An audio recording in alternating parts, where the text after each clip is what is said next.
I've been seeing some unusual soul traffic lately. Might consider giving me an extension. Could do your side some good these days. You still trying to buy your way into heaven? What about the minions I've sent back? That alone should guarantee my entry. How many times have I told you? That's not the way this works. Haven't I served him enough? What does he want from me? Only the usual. Self-sacrifice. Belief.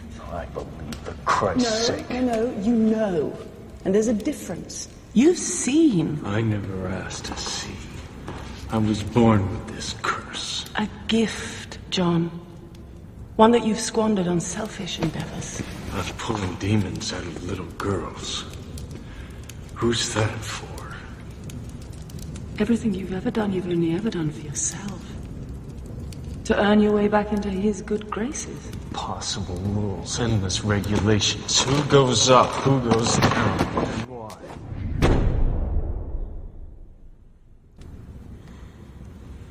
I don't even understand this. You're the one who should go to hell, half-breed.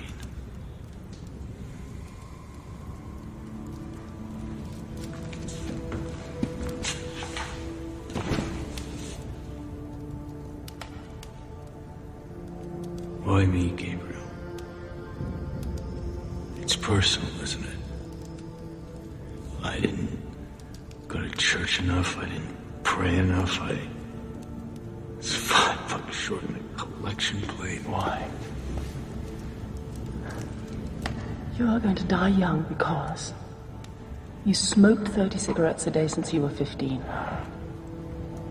And you're going to go to hell because of the life you took.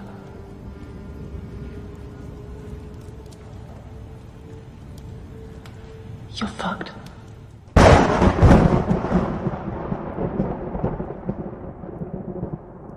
If you're tuned into Nick the Rat Radio, you're fucked too. I'm joking. Welcome to the show, everybody. Nick the Rat Radio coming to you live from the sewers of Brooklyn, New York. I am Nick the Rat, and this is Radio.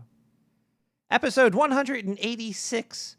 We're going to have fun tonight. We're going to be talking about man nipples and how they lactate. Man nipple lactation. No. Manipulation, what does that even mean? You don't even know.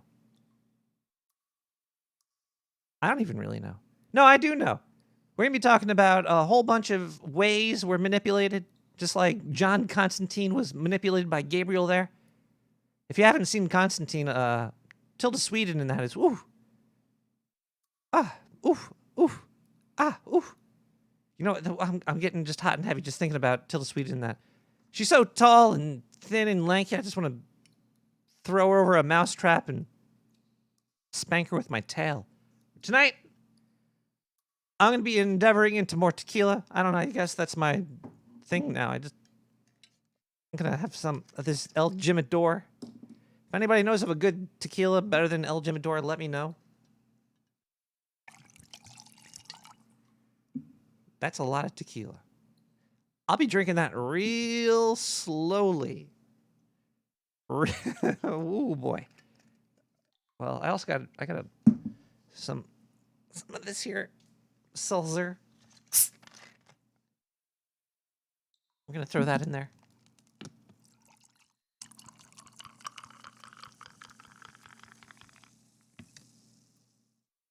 Yeah. Tonight we have Nick getting the worm. We have music. A lot of synthwave, of course. We've got voicemails. We've got news. We've got the great Illuminati telling stories. We've got special stuff. We've got voicemail. We've got advertisements so I can make money down the sewer. We have a decent sounding sound tonight. I think that my levels are pretty good, except for a couple things. We got me. We got Nick the Rat here.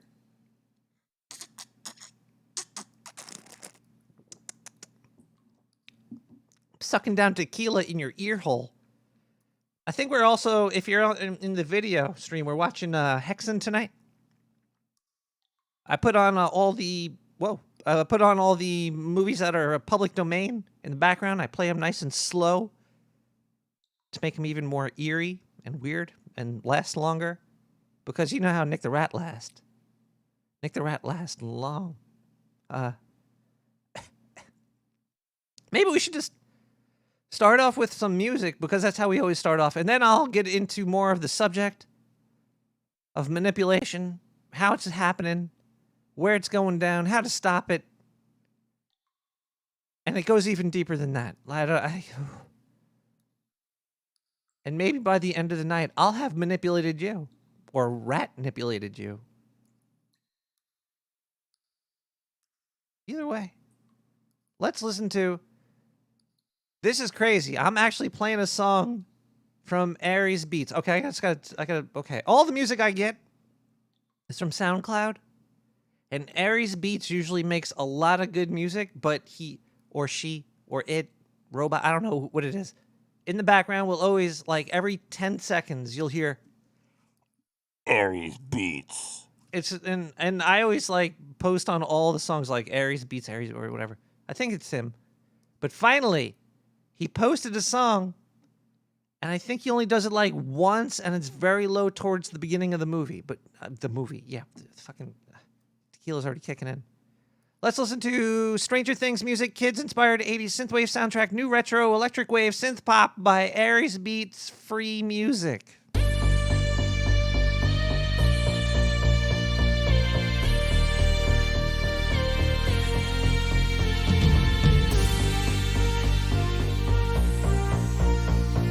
That's the title for sure.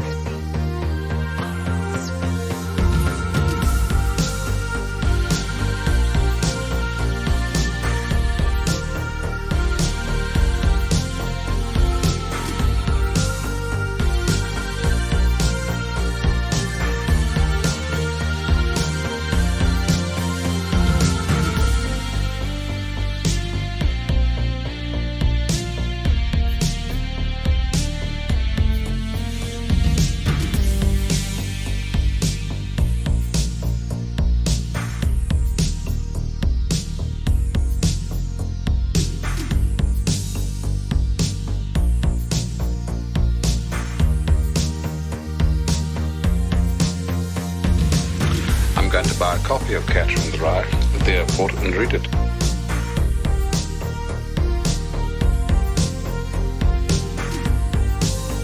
First, I want to thank Nick the Rat.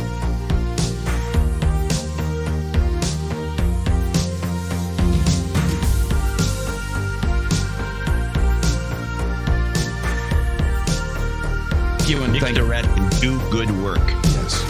And he can do great work.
Welcome back to Nick the Rat. That was a little loud there, that welcome back part. Sorry about that, but I don't care. 'Cause Jimmy Crackcorn, I don't care. Manipulation. It's done by demons a lot. There's a lot of demon manipulation. That's why I play the Constantine clip. But it's very strange, because how does a demon manipulate? Does it take over? Does it take over your brain? Are you still in there? And if you are, where do you go? Is it like blackness? I have a lot of questions tonight. I don't really have a lot of answers, but I'm going to run down all of my questions. And I guess that's not really what... Usually you listen to podcasts like you would tune into NPR to find things out. But on Nick the Rat Radio, we don't bullshit. Because I know questions are real and answers are fake. Think about that for a second. Now that you're done thinking about that, let's just go down this path. So when you're being taken over mentally, maybe the person being possessed is aware of it and they just give in. So they're either giving in and letting it take over themselves, or the thing that's taking them over is pushing them out. I think it's number one. I think when people are being taken over and possessed, they like it. Kind of like a BDSM thing. It's kind of like a ooh baby, I like it raw demon in my brain. Don't wear protection. Just get right up, all up in those flaps of my brain, and let's have a good time. And then once they're part of the party, they're all on for the ride, because once you're in there, you can't quit. You got to keep on going with it. You know what I'm saying? You can't just stop the demon or something. But it's weird because the thing I don't understand is, well, your brain and your personality are basically words, right? Like if you were to describe yourself and your feelings, you're gonna use words. So humans and sentient creatures are basically just words, kind of like living stories. But in Constantine, the way, and also other movies too. Well, movies, I guess, real life exorcisms. They use Latin. Why is Latin so goddamn powerful? Like, if you're like saying Latin words, can't you say it in Spanish as well? Like, does it have to be Latin? Why does it go back to Latin? Is it because it's like the original language? It's like, ooh, these are the first time this type of word was said. Like, instead of saying, I'll get you out by way of this, you say via. I only know via as being by way of. For I'm not very good with Latin. So why is Latin so goddamn powerful? Because it was like the first language. Also, it wasn't the first language, wasn't it? It should be grunts, like caveman grunts. Like when you're seeing an exorcism, it should just be a whole bunch of grunts. Like, you know what I'm saying? It's, something like that. We should listen to a voicemail pretty quickly, because voicemails are good to listen to, and I went way far back, and I don't know where I am now in my voicemails. It looks like this is a new one. Let's play this voicemail over here. 917-719-5923. Hey, Nick the Rat. Yeah. It's Bob the Bear. Oh, shit. Just wanted to wish you a nice Independence Day this 4th of July. Thank you. Now, you watch out for them commies. They want to take it all away from you. Not just your wealth, but your dignity, too. Replace you with all the Mexican mice. Can't trust those. One of them is always about that andale, hippa, arriba thing. So you just gotta hang up some flags just to be sure. You know, scare them off and all. Make sure you got some proper sewer border protection, too. Alright, I'm going back to my cave now. Feel a gas blast of my own coming. I like it when the smell of those sticks around for a while. Now you hang in there, buddy. This is Bob the Bear, out. Thank you, Bob the Bear. I think. Yeah, you can also email me, nick@nicktherat.com. Just put a gas blast in the title, and I'll read it during the episode. I don't screen calls. I don't screen voicemail. I don't screen email. As long as you put gas blast there. I could be reading one of those. Maybe I'll read a gas blast really quick. I did have some gas blasts that I think I missed last week. I'm not always 100% perfect with everything. Wait, let's see if I could find this now. Maybe if I just type gas blast, that'll actually help. Gas blast. It also helps me find stuff. Okay, let's see. Well, which one did I... Is this one's old. Is this old? I don't, because sometimes I forget if I read it. In the sewer, Nick the Rat, I fell asleep once, but then the colors all ran and the lights flew by me before I could taste the rainbow. Rumor has it, there was gold at the end. Did you find any? Was there a bright, shiny cauldron somewhere in the fields you wandered? Did a sylph swim up and gift you with wings of water? Or did you wake up? We missed you. Welcome home again. Oh, and Zindu has great taste in music. I think I read that before. Another gas blast. Don't look behind you. I got a lot of gas blast. Oh, it's Hexen. Oh, is that dude riding a pole? That's weird. Yeah. There's other... I think somebody wrote gas blast in a weird way. Oh, we got one more gas blast I'll read right now. Oh, hey. You know that Time Lord lawsuit that you mentioned at the start of the show? Why not hire Bert Gurton? At least that should get him off your ass and right onto someone else's. Yeah, the Time Lords, I heard, are coming after me still. I don't know what to do about that. I'm gonna drink. I hope they never find me. I've been putting up Faraday cages all around the sewer so they can't get in down over here. It's hard. It's hard to be me. Especially when Time Lords are coming after you. Don't fuck with time, people. It's not worth it. We are VR. We have a newscaster named Zindu, and he's from planet Oktar.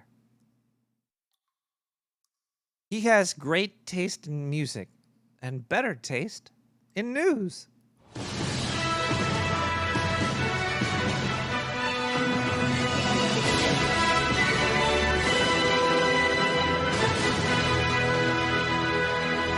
Well, hey everybody, this is Zindu reported to you for the Dark Sewer Network News Network News Networking News. Alright, let's start out with a pretty stupid story that could have went either way. There was a Detroit festival. It was the Afro Future Fest. It was hosted by Afro Future Youth. It had a ticket that was an early bird POC ticket for $10 and an early bird non-POC ticket for $20. POC stands for people of color, not peacocks, onions, carrots. What? Well, okay. A, this is it's messed up because, you know, you shouldn't be charging one race more than another. That's against the rules. But this was over a web browser. How would they know if you were a person of color or not? It's not like your mouse and keyboard has a fucking color light sensitivity buttons or something. Where are you going? You didn't have to send a Zindu? picture in either. And it kind of backfired because now Everbright, they got called out for doing this because there was her young Jaguar. She's a mixed race, biracial rapper. Tiny Jag. I don't know if that's for Jaguar, like the car, or a tiny cat. But either way, that's neither here nor there. She complained, of course, because this is fucked up. And now all the tickets cost $20. See, if everybody just fucking lied, this would have been a lot more interesting because there would have been like white people showing up with the $10 ticket, and then what would have happened? What would the bouncer say? You're not POC? And I'd be like, yeah, I am. What? I got freckles or something or whatever. I'm a person of color, and my color is white. They could have went around it in so many different ways. It would have been a hilarious situation, but it got taken down. Now all the tickets cost $20. So basically, everybody got screwed. I don't know why they didn't just even it out and make the tickets $15. But either way, I don't know if Tiny Jack still performs there. I guess she's. I don't know. Who's gonna go to this? I wonder who else is performing. Let's see. Who else is performing at this thing? Description. It's 2 through 7. Where is this place? I think it's in fucking. What is that place called? Detroit. It's in Detroit. I don't even know who's playing there anymore. But looking at the Everbright ticket place, it's got a little update on there. Why do we have POC color and non-POC tickets? I'm glad you asked. Equality means treating everyone the same. Equality is ensuring everyone has what they need to be successful. Our ticket structure was built to ensure that most people, marginalized communities, people of color, are provided with an equitable chance at enjoying events in their own community. Black Detroit. Affording joy and pleasure is unfortunately still a privilege in our society. Really? I thought everybody has to pay for it. And we believe everyone should have access to receiving such. We've seen too many times orgasmic events, really, happening in Detroit and other people of color populated cities. And what consistently happens is people outside the community benefiting most from the affordable ticket prices because of their proximity to wealth. This cycle disappropriately displaces black and brown people from enjoying entertainment in their own communities. As an Afrofuturist youth lead initiative, their voice of youth inform our resistance. Here's what they had to say. If you don't see my blackness, you don't see me. Period. DT. That's weird. You know what? I don't know what the fuck is going on here. This is all stupid. Yeah, I know a whole bunch of... I'm not even a person. I'm an alien of multicolors. My color changes it depends on the season. If it's winter, I'm a little bit darker. If it's summer, I'm a little bit lighter. You know, the carapace changes colors in the sun. So I don't know what I would even be considered. Can't we all just get along? Anyway, this is Zindu. I'll have some more news that actually matters coming up a little bit later. Don't be stupid, people. Don't charge fucking men and women. Let's get rid of Ladies' Night. That's next on the chopping block. Fuck that shit. Anyway, bye.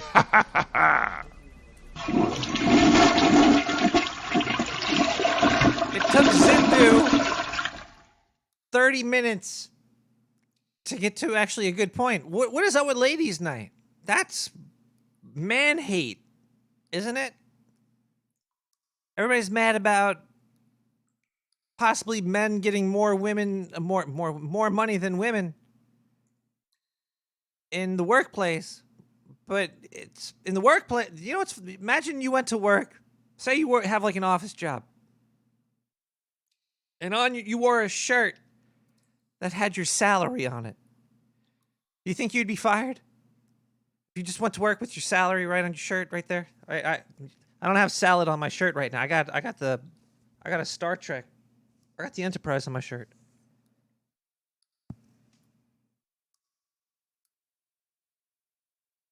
It says, what are we doing here? If you went to work with your salary on your shirt, I think that would be great. That would be the great work equalizer. People would be looking around like, wow, that motherfucker gets paid what? What am I? Who? Where? Why? Men and women. There's so much inequality at work that it goes beyond men, women, color, race, creed. Well, actually, it's like nepotism. I'm not even sure. I don't know, but this ladies' night thing, he's got a point, because that's like right in your face. That's kind of like the same thing as saying POC get in for 10, white people get in for 20. It's like, hey, if you're a lady, you get in for free because holes bring poles, I guess. It's like kind of like it's fucked up. Okay, well, maybe we should play a song really quick. We should get back to the music, because the music makes the people on the dance floor dance.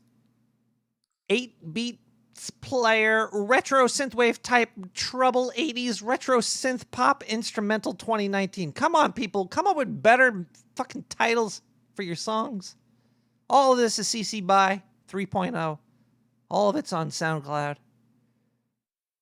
All of it's good except the titles.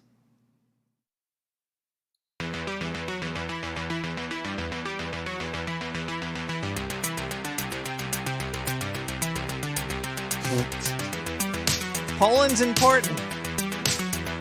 Land of the Poles.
Let's see. I Rats. forgot all about those women. Rats. Nick the Rats.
Welcome back to Nick the Rat.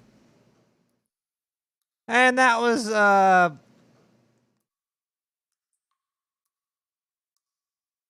that's a song called Retro something blah blah blah blah blah blah blah blah synthwave type something by 8 Beats Player. All the music's on SoundCloud, all of it can be found there. If you look hard enough. It's all on my website, nick@nicktherat.com. You can go there to check it out. Check out nicktherat.com. Go to nicktherat.com and or you go to nicktheratradio.com or you go to nicktheratradio.com. Wait a second. Yeah, I got 2 websites there. That's about it. Okay, so just go to those 2. Don't go anywhere else. I'm going to be starting to sell Rat Boy bathwater. You guys want that? Just email me at nick@nicktherat.com and say Gas Blast as the title and write Rat Boy bathwater. I want some. Then put your email address and your credit card number, and I will leave the country with all your money.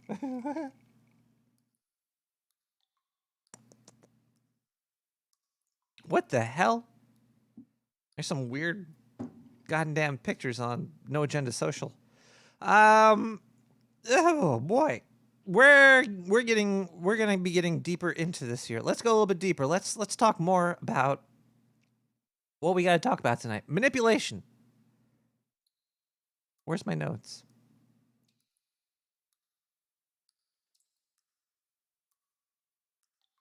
Oh, yeah. California had a giant earthquake recently. I think the Earth is manipulating people. It's true. Her mother is cracking open, and I think there's her, be sending out spirits. California has all these earthquakes, okay? But the people there are all hippies and love the earth. How does that work? It has to be some sort of spiritual manipulation going on between the planet and the people on it. This happens actually all over. There's people living on the earth in places there should not be people. There should be nobody in California. The place is falling apart. There's earthquakes, but there's people there. There's holes opening up in their houses. Their ceilings are falling on them. And they're like, save the planet. I don't know if that's demonic or if it's like a spiritual possession. Once the thing gets into their head that they have to be a certain way, you can't change them. And they're living in a society. And the society tells them they have to love the earth, even though the earth hates them. Now, I don't know if it's like, what is that called? When you love your captor? Somebody in the chat room, when you love you're in a prison and you fall in love with the prison guard and then they chain you to the wall with handcuffs. Stockholm Syndrome. There we go. That's a great porno. So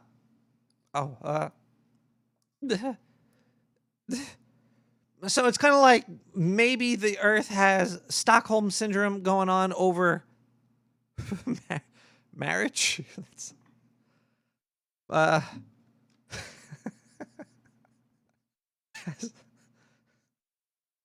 We should play an advertisement. We should let's play some ads. We have to make some money down in the sewer. We do have actually a lot of great people that donate to the show. And I just want to say thank you to all of you. You know who you are. I don't really know how to say thanks to you other than this. There's a bunch of people out there that give me $420, $520, $620, $69.99, millions of dollars. You could go to nicktherat.com, click donate, and you do all that good stuff there. But you don't have to, okay? If you don't donate, you could still get the whole show. You can get all of my nude photos. They're out on the internet. Just Google Nick the Rat naked. Wait, does that even work? Should check that out first. Let's see. Nick the Rat naked. Nick the Rat naked. Oh boy. Nick the Rat gets naked, frees his soul, and teases the dark sewer network. Let's click images. Oh my God! Don't click Nick the Rat naked and click images. I don't know. Who's that silly, goofy-looking guy with the weird mustache? That's not me. Okay, yeah. Fun could be had for all, but I have to make some money off this because I have to pay for server fees. And the scientists that have injected me to be a sentient rat, they don't pay me too much. But either way, let's play some advertisements because that is my real bread and butter. Corporate bending over and taking the shaft from the man in the suit.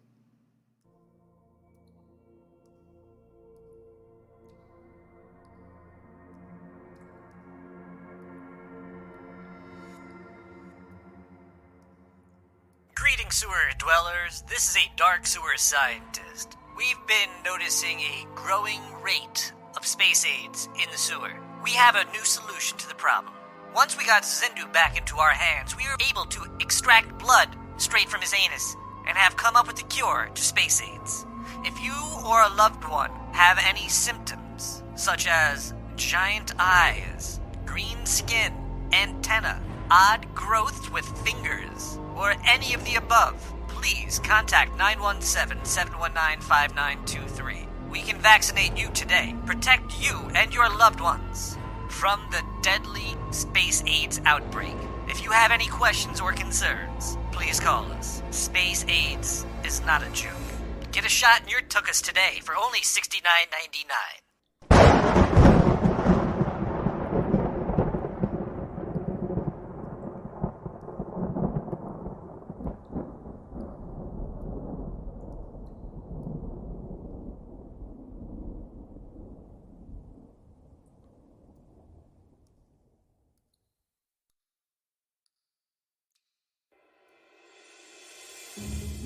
The lawyers of Oaktar are now serving the sewers of Brooklyn, New York. Spilled hot coffee all over yourself? The lawyers of Oaktar are now serving the sewers of Brooklyn, New York. Incorporate your business? Murder 1? Call 917-719-5923 and arrange for your free consultation today. Post bail? Sucked out of the sewer? Listen to what our satisfied customers have to say about our service. The lawyers of Oaktar got results. The lawyers of Oaktar were very professional in handling my case. It was the best call that I ever made. Call 917-719-5923 and we'll review your case for $69.99. And ask for Zindu.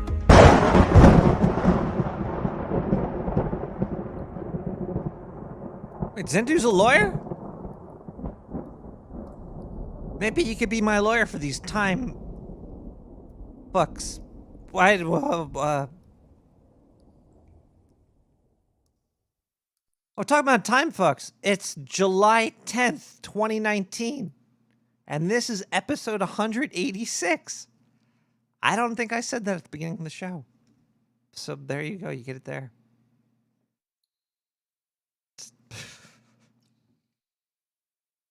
This tequila's good. Zindu's a lawyer. You heard it right there. Maybe he'll give me a good discount. Oh yeah, also if you're on Twitch, if you have an Amazon Prime account, just go to Twitch and give me that free subscription if you don't need a carb lanes. I hooked it up for you.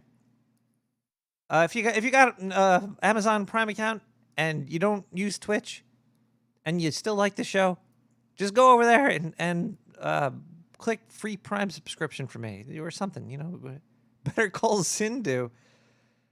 That would be pretty cool. Do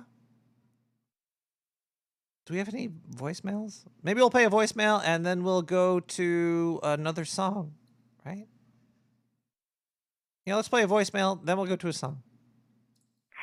Beep. That's what I do. I beep. That is cute. It does. Beep. I mean, we don't even get to hear that anymore. You know what I mean? You said it twice. Beep. Seriously. Those of us who remember analog phone. Analogs? Oh, that's so fucked up. There's a shitload of people who may be listening to you that actually don't know what the fuck a telephone is.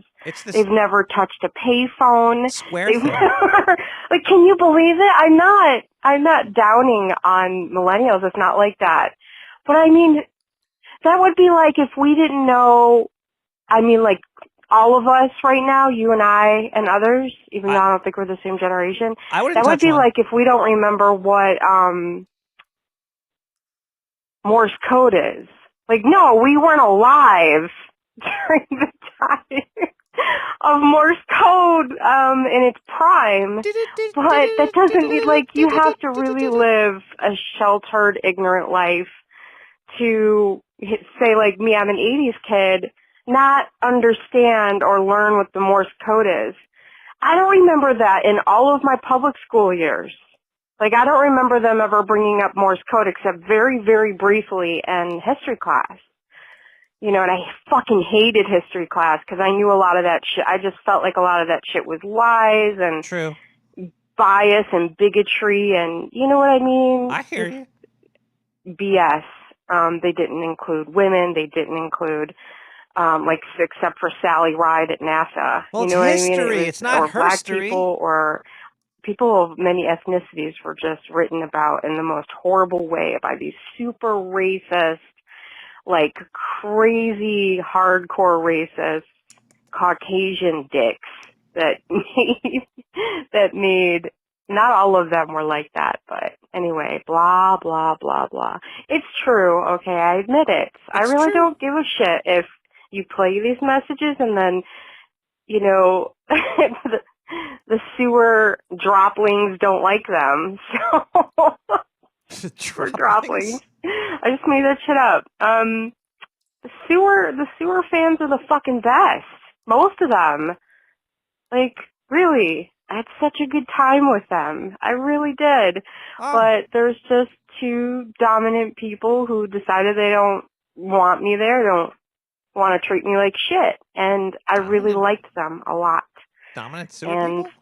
It's a sad thing because I really see a lot of beauty in those people.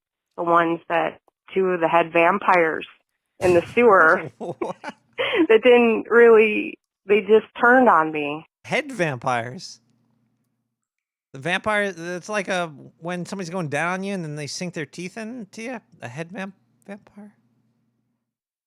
Well, that's weird. I hope the droplings out there don't bite while you're doing that. Let's listen to LQD Overtime.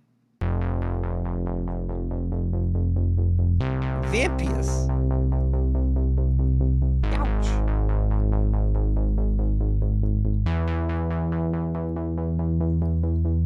Thanks for the bits.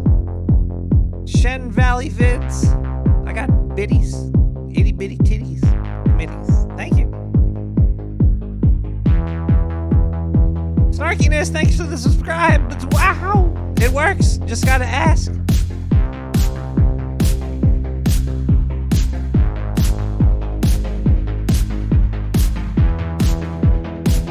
Mini titties.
Welcome back to Nick the Rat.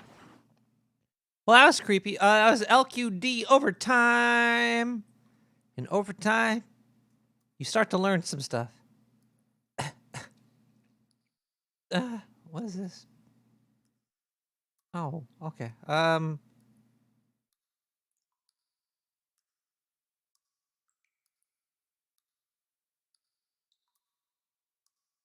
Talking about manipulation and Time Lords. I just want to say, for the record, if they're listening, I was manipulated by a time-traveling gnome. Gnome. Why is there a G in gnome? That's weird. He sent me those tapes. I did not request them. I did not buy them. I did not solicit them. I did not request them. And I only played them because they popped up out of midair. Fucking whoa. It was weird, okay? I feel like I was forced into that. I was manipulated by time. Time is the greatest manipulator in the world. It's not like a great manipulator. It just is a manipulator. Well, okay. Well, I think it's kind of serious with everybody for a second. Everybody is kind of fucked by time. It's a really sad state. If people are happy, yeah, they're happy, but everybody gets sad sometimes, and it's mainly because time, fucks you really hard.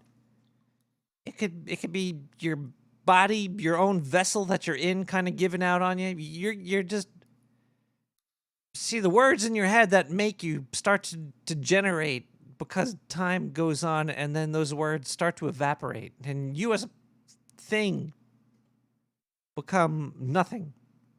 And we're all in that same pool.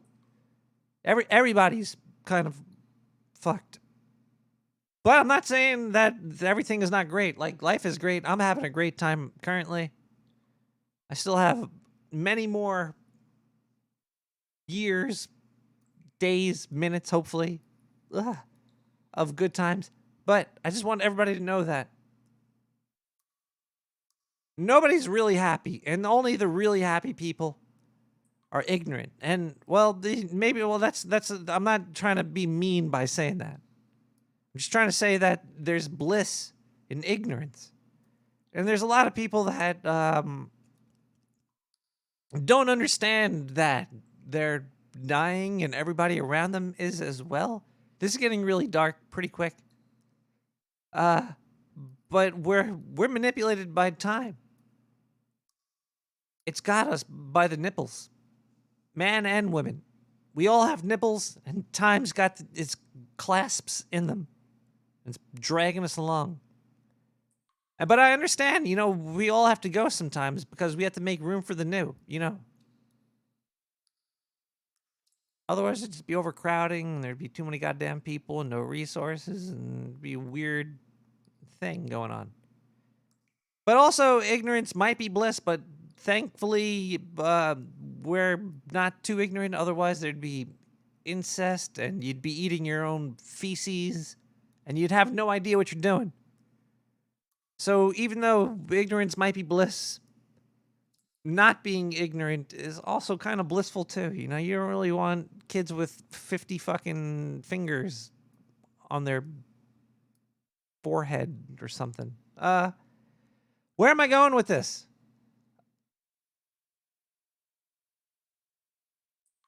Zindu.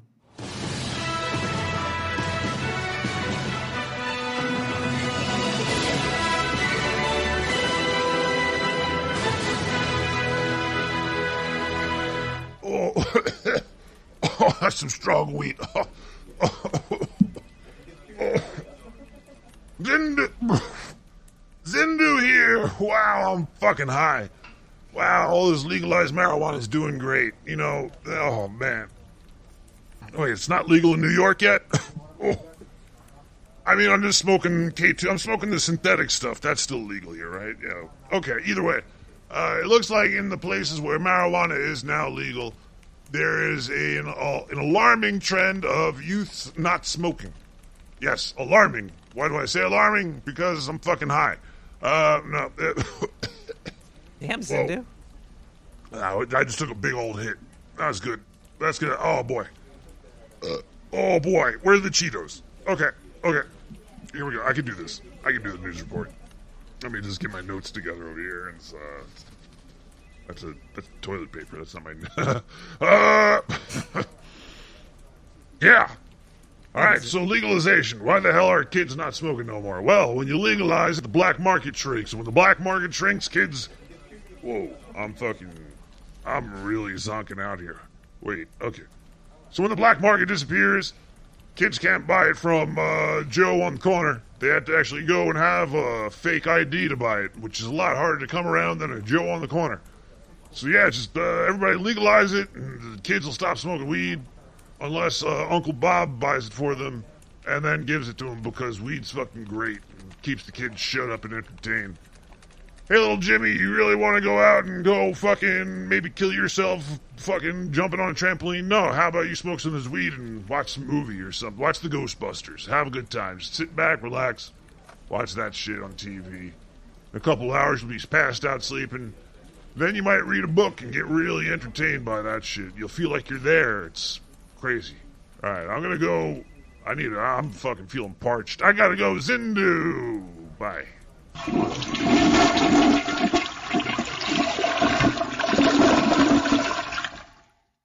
Well, thank you, Zindu, for that enlightening information.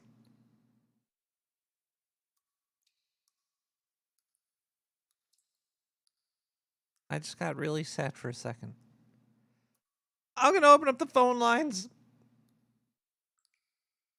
Give me a call, 917-719-5923. I'm going to open. I think I'll open. Let me open them up. Let me open that up. And that there. And we're going to play a voicemail right now. Let's listen to a voicemail. Give me a call, interrupt the voicemail, do whatever. I don't care. This is an important message from Pioneer Credit Recovery. This is Mrs. Smith. the law requires We'll play that in a second. Wait, hey, what the hell? Okay, you that we hung up. notify you that this is a debt collection company. This is an attempt to collect a debt, and any information obtained will be used for that purpose. Call us back today at 1-888-287-0317. Thank you. You're welcome. I guess, damn, where do I owe this debt? This person keeps calling me. I tried to call them back and I got that weird thing.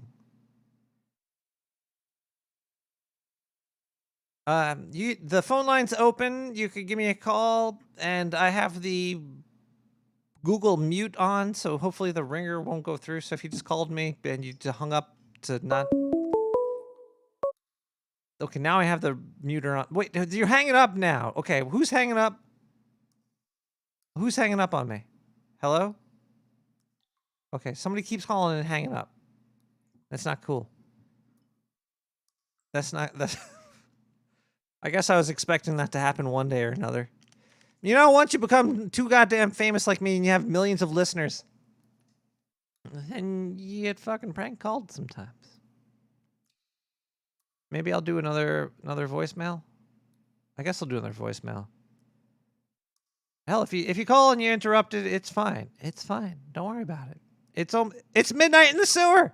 Oh my god! Hold on, everybody. Let me pour more tequila. This is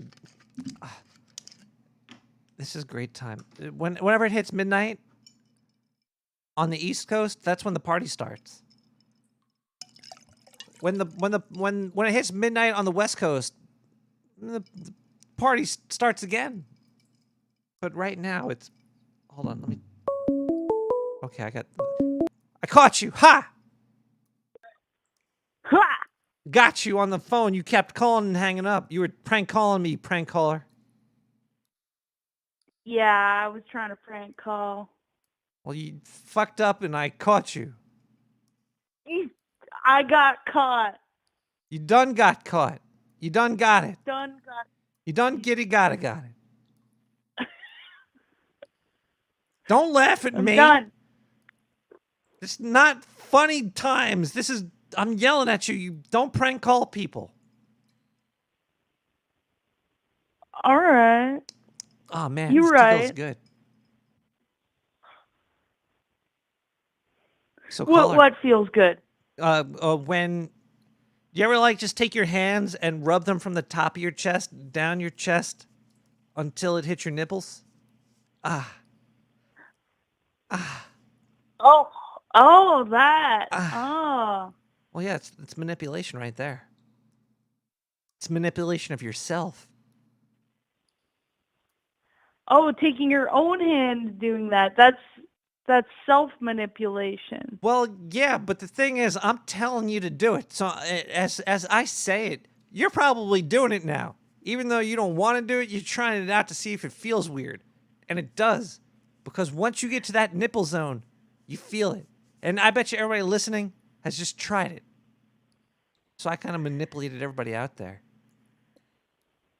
Yeah, I think you probably did. I think a lot of people are touching their nipples right now. How many people out there are touching their nipples?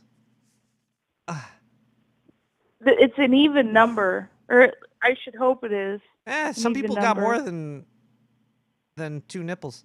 Are those weird nipples that are just like on people's backs and stuff? Do people feel, are those sensitive? Yeah, I think they are.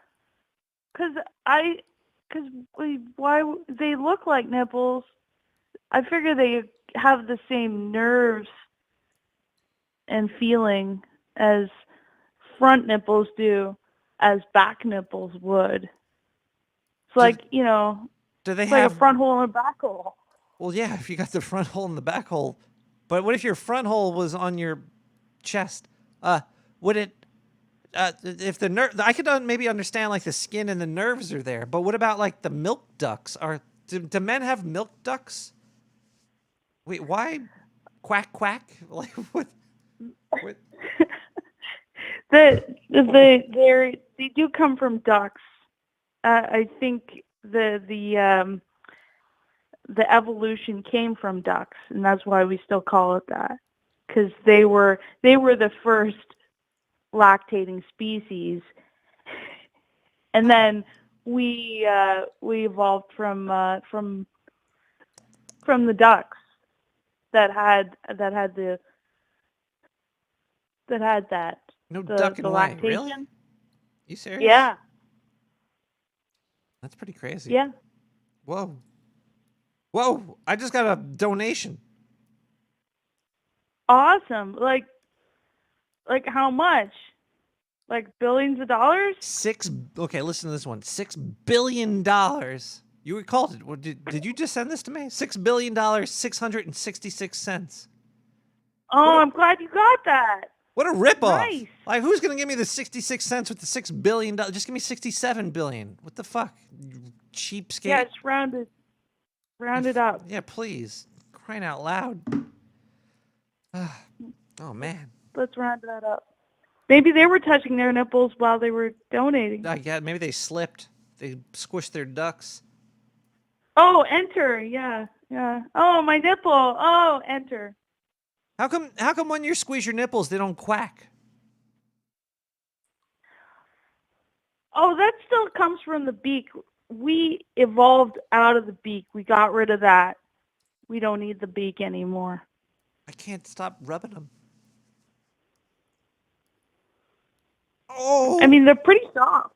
If you rub them fast enough, do you think they'll go on fire? Okay. Yeah. Stop. I'm going to get kicked off catch on fire, Twitch. So be careful. For rubbing my nipples so much. Ooh.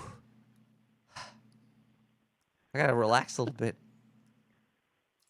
You're not using like 2 sticks on your nipples, are you? No, I was using 5 of them. Actually 10. Each of my fingers is like a stick, right? Oh, yeah, that's right. Yeah, they're like 2 sticks and rub them together. Yeah. You want to be careful with that, with all that friction. Caller? Caller, are you there? Is it better?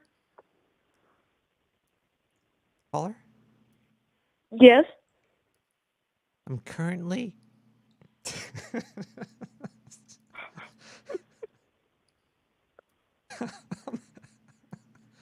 I'm not going to say what I was going to say.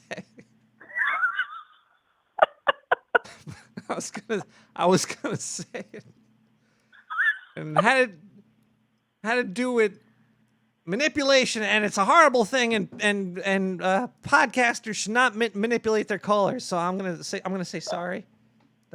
Oh, okay. I was trying to manipulate you. Oh. Do you want to hear a gas blast? Somebody just sent me a gas blast too. Let's hear this gas blast. All right, I got this one right here. This one's kind of long. Okay. Welcome to my parlor, said the spider to the fly. Here, have a drink. No warnings about never leaving. Lips let pass. Sustenance. Sealing the body to this land. Wow, that was a weird tongue twister there. Oh, please beg someone to set you free, for I never will. Hands slid down arms as fingers sink into muscles. Tethers bind us, leaving you bend and sway to my will. Dance, my puppet. Dance at my command. Sleep through the cycle, knowing only what is whispered through dreams. Believe the spoken lies is truth, my little marionette. Your false gods will never set you free. What the fuck is this? This is what? It's not over yet either. Oh, geez. All right. Yeah, there's more. Do you want to read the rest? Wait, you don't have this. You can't read this. You're not here with me. I can't read that. Yeah. Yeah. What if I put it up to the microphone? Okay. No, that doesn't You work. can put it up. I can probably read it from there. No, I don't. That's not going to work. Okay. Let me go through. No. Let me just finish this off here. If you do this for me, I'll give you anything. A favor, another favor, thrice again. Spun straw to gold at only the small cost of your firstborn. Oh, 'tis a small thing. You won't miss what you never really knew in the first place. Too long didn't read. Long story made short. Don't believe the stories fed to you by freaky fairies, worshipped idols, and short goblin-esque men. They'll manipulate the shit out of you. Yeah, you gotta watch out for the short, gobbly men. Yeah, 'cause you can elbow them in the head pretty easily. Ooh. And then, did you see the video like, of the short, gobbly man at the bagel store today? Oh, I haven't seen that. No. There's a short guy in a bagel store who starts yelling at all... I can't lick my elbow. There's a short guy at the store, and he starts yelling at all the women. And then he gets into a fight with all the guys because he won't shut up. They beat the crap out of him.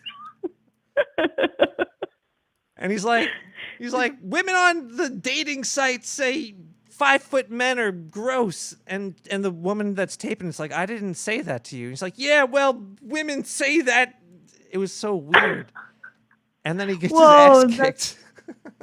That's weird. That's personal and strange. It was pretty, both of those things. Both of them. Both.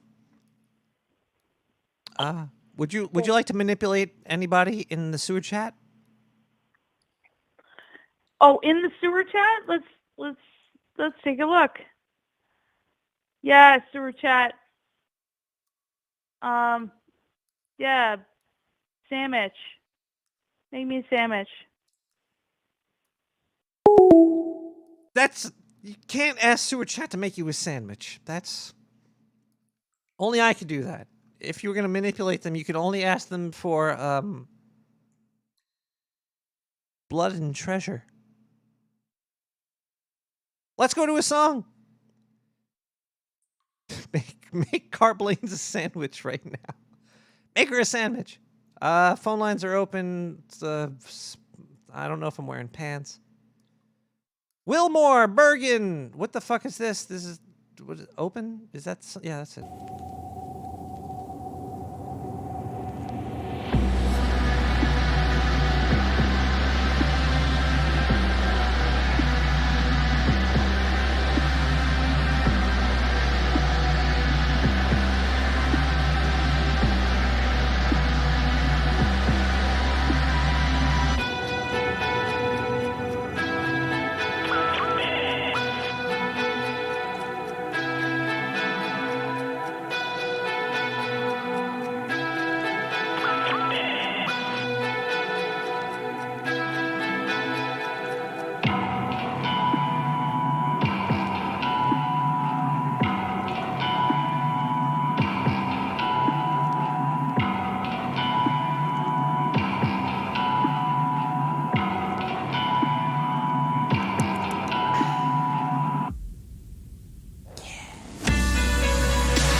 Creepy.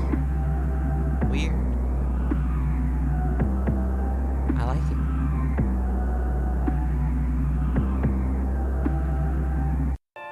Whoa, stop it. Quit going past the... Okay. And then finally, let me change this to here.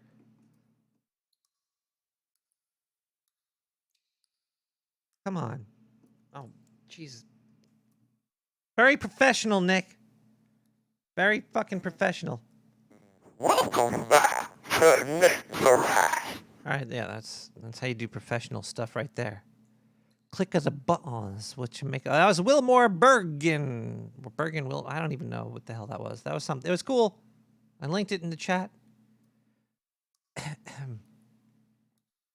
We're talking about manipulation. Manipulation over here. Let's talk about math. Being forced into a math world. Okay, yeah. We're given social security numbers. We're given actually, fuck, you could even bring it another step. Like your height and your weight. That kind of manipulates you. If these numbers didn't exist, they're kind of arbitrary. Like, oh, they used to have a pound, like, oh, 1 pound. You used to call it stones. Like that motherfucker weighs 13 stones. Which stones? The big ones or the small ones? It was all made up numbers. But these numbers are now influencing you who you are today without you even knowing it. You're not even knowing why. You don't know why you're X amount of stones or which stones these are. Is this a normal stone amount? Is that not? That makes sense. But math is a very limiting factor on the thinking person's existence, because we're not a mathematical creature, even though there's numbers all up in our buttholes. No, there's also the thing about how it's ruining our buildings and our structures. Back before buildings were safe. They'd have cool arches and a lot of weird gargoyles hanging off of them and circles and round corners. Now all the buildings are just square. It's like, oh, there goes a square fucking building. It's like a box. Live on blocks, and the blocks are boxes. And the boxes are blocked on the box and squares. And then that's all it really is. Everything's just the same shape. Nobody can do anything original anymore because the math has... Maybe we've manipulated the math into manipulating us. We found the easiest way to do it. And now there's like algos. Ugh. Even saying that word is pretty gross. Algo. It sounds like algae or something. It's like, ugh. Algos. All go. Algorithms. Math. Math is great. Don't get me wrong. Like, it helped us build a lot of cool shit and all, but it's really limiting on us. Like, what is debt? What the hell? What the fuck is? Oh man, we're in debt right now. Debt to who? Debt to what? Debt to where? I don't.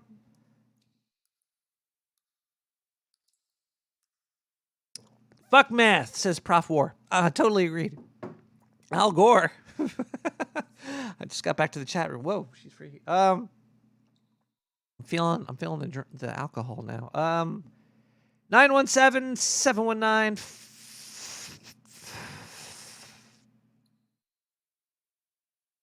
592.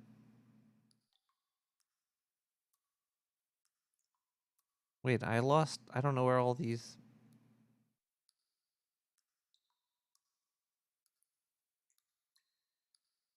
Is this a message? I don't even know if this is a message. Oh, we got a phone call coming in.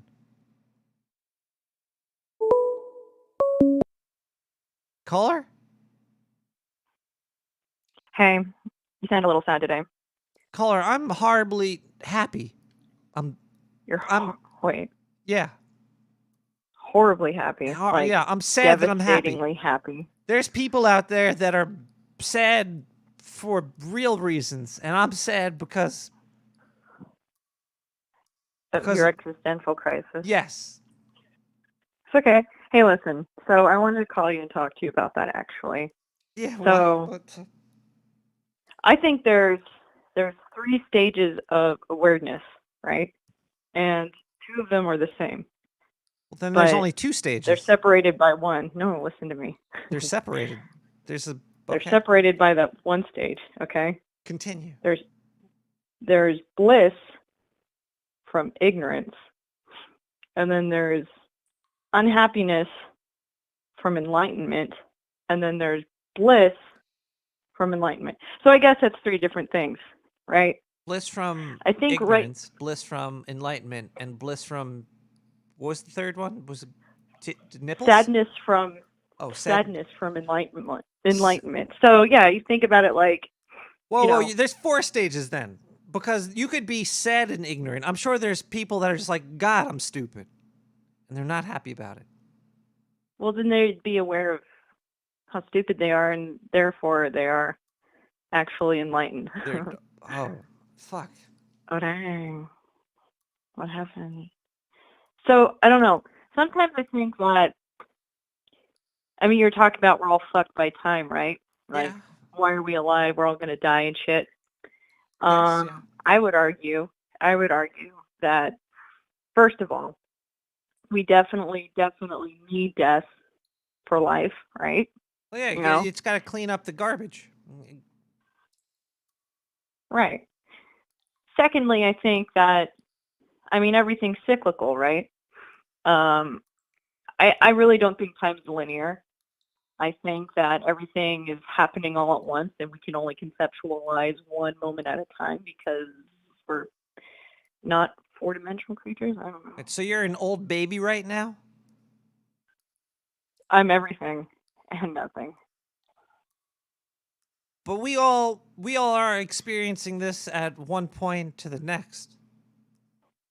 Yeah. So it's linear for us. Yeah. Yeah. But I know you're saying, What? like, it's all... Wait, do you believe in free will, though? I don't know. Well, no one I does. go back and forth on that. Yeah, well, it's a yin and a yang existence. It goes back and forth constantly. So we're being maybe well it's time manipulating us. It's like, hey, perhaps everything exists, but you're only gonna see this right now, and then the thing after that, and then you're gonna remember berries, the thing that happened just before. I remember.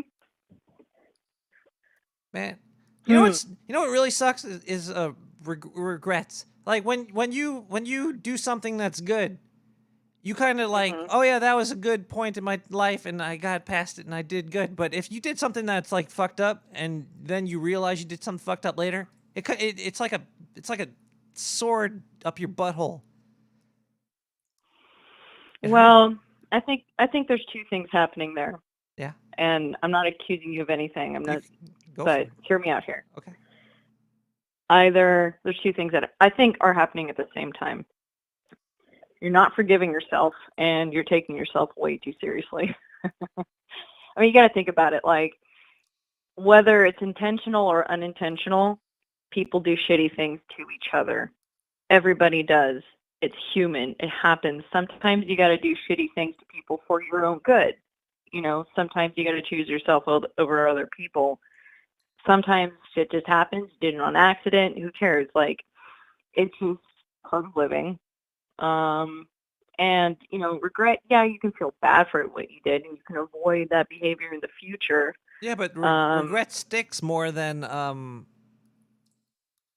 well, maybe it does. You think about regret. Okay, so if you learn something new that's beneficial for you, you kind of grow past it, and you forget about the thing that you learned. But with regret, you grow because you learn not to do it again.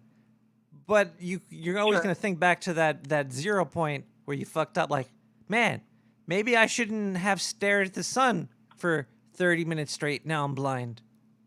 Well, yeah, I mean that's natural. That's just a natural evolutionary behavior. The negative things will stick with us because more? that is the thing. Those That is the thing bastards. that could threaten our lives. You know what I mean? But I'm already blind now. I can't even stare at the sun anymore. Well, it's okay. So what are you going to learn from that? Well, you're going to learn now I can stare at the sun more because I already can't see. I have a superpower You now. can't see it anyway. I don't You know. can face you can face the sun. Just feel its warmth. Ooh. You can't look at it. You're blind. You're blind. You're blind now. But that's just going back to like what I was saying. I think one of the best things I ever did was stop taking myself so seriously, and the stress just lifts off my shoulders. It's like, holy shit, man! I made a lot of mistakes. I did some dumb things, but so does everybody. So we're manipulated by stress. Stress is a manipulator? Absolutely. I never thought of it that way, but yes, I absolutely agree. I think about it. Everything associated with stress is very persuasive. No. Yeah, it is. Well, I haven't left the people sewer in weeks. Yeah, probably because you're paranoid, and that's a very strong emotion, and that paranoia is manipulating you. There's like these neural pathways that have been overused. It's kind of like if you work out with one arm, right? You got this big beefy arm. You got one big beefy arm. I do. Super strong. It's pretty strong. I know you got one beefy arm. Now what are you using that for? Oh. Anyway, well, my ears just fell off. you got one big beefy arm, but all your other limbs are noodles, right? You gotta exercise those other extremities. So you have to for health. realize the manipulator is there, and then you have to benefit by understanding the manipulation to spread it out evenly like mayonnaise on toast. I suppose. I mean, some people even know about it. I just Mayonnaise thought on of toast, who like puts mayonnaise on toast. You only put mayonnaise on like bread. You could mayo bread up, but you don't mayo toast up, do you? I don't know. Well, I mean, sometimes I'll toast some bread with cheese on it, and then let it cool down a little bit, and put some mayonnaise on it, and then some tomatoes and some other things, and it's a crunchy sandwich. And with there's in mayo in like tuna salad, which you could put on toast. So. Indeed, yes. But I'm just talking about straight mayo, not that gay mayo, which is fine. So, wait, what was that analogy for again? I don't remember. Stuff. I don't know. Cool. I'm just trying to manipulate you to eat mayonnaise on toast later. Oh yeah, that was a point I was trying to get at. Oh, yeah. I got way up. Sorry, vocal fry.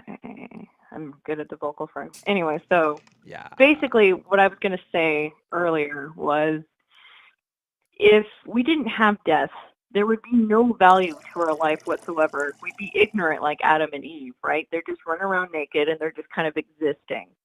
What death does for us, and time is crawling by, and I guess it's going to fuck us, but I mean, I would take that as an opportunity to really appreciate everything that you have going around for you. We're mortal, right? So you're manipulated by death in a good way. You see, it pushes you to be more alive. Sure, exactly. It makes me more aware. It makes me, I'm not asleep, right? And I mean, yeah, of course it's painful. Adversity is not great, but I mean, sometimes I mean a lot. I gotta stop doing that. Sometimes when you face adversity, you can almost take it as kind of like a test. A lot of people will say God is testing you. And that's true to a certain extent. Like, it doesn't matter really what you believe. You can interpret it as a test if you'd like. And see how you do. See, get your fucking boxing gloves on. It's, you know, what am I trying to say? I guess it's adversity is so necessary for your happiness. Like the worst shit that you can go through, like it can get really bad in life, but you cannot know what joy is without it. There's just no way. That dichotomy is necessary. You can't, you know, otherwise you just exist, you know, and that's that whole ignorance is bliss thing. People are just kind of like these slack-jawed, you know, autonomous, you know, whatever, just kind of going through life like you know, do you want to be like that? No, I mean, you want the pain, you want the horror, and you want that because then you get the other side too, you know. No.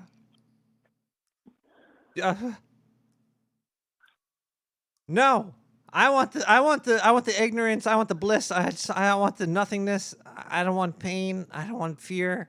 I just want to be. It's not really bliss though, is it? It just is. It's just existence. You're just existing. That's it. Well, we're all just existing, even if you're scared or not scared. I think. Well, I guess so. Or not. If it's in your head that death is right behind you, and it's pushing you forward, you're going forward. That's great. But even the person that doesn't know death is right there, they're still going forward too, because we're still all in the same timeline, even though time already all happened. I don't know. Okay? I'm not going to be manipulated by you though. I'm still going to be scared, which is good. Actually, I'm agreeing with you. I'm not ignorant about the end of it coming. I know. Yeah. I'm not either. And sometimes I think about it and it scares me. It does. I'm not saying that I'm impervious to the fear of it. Of course not. I think, but again, that kind of makes me appreciate. I have a question what's now. going on? We're going a little Sure. off topic. The topic is more about have you ever had your mind changed? Of course. By what was the last time your mind was actually changed that you could think of? That's hard. Let me think back here for a little bit. Because I actually cannot answer that question. I don't know the last. Actually, wait. Something has happened recently where my mind was changed, but I forget what it was. Well, I mean, I argue with my boss all the time about stuff that we're doing at work, and he changes my mind about things. I can be kind of headstrong sometimes. You're like, when we're I think doing it this way, right. and then he's like, hey, that's not going to work. So then... Yeah, and then he's like, hey, bitch. Hey, bitch, look at the light. There we go. Yeah, exactly. And I'm like, oh, dang, that's, oh, okay. You're right, I got it. You know, but I mean, I've changed minds. We've all, you know. Why? What's the point of this question?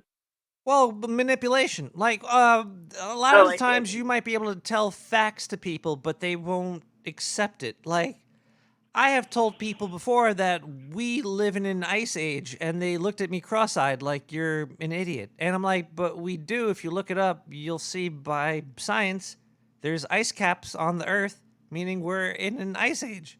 It's at the end of the ice age. Yeah. But they're like, no, we're not. This is not an ice age. Sure. Yeah, if you take into account, absolutely. If you take into account the entire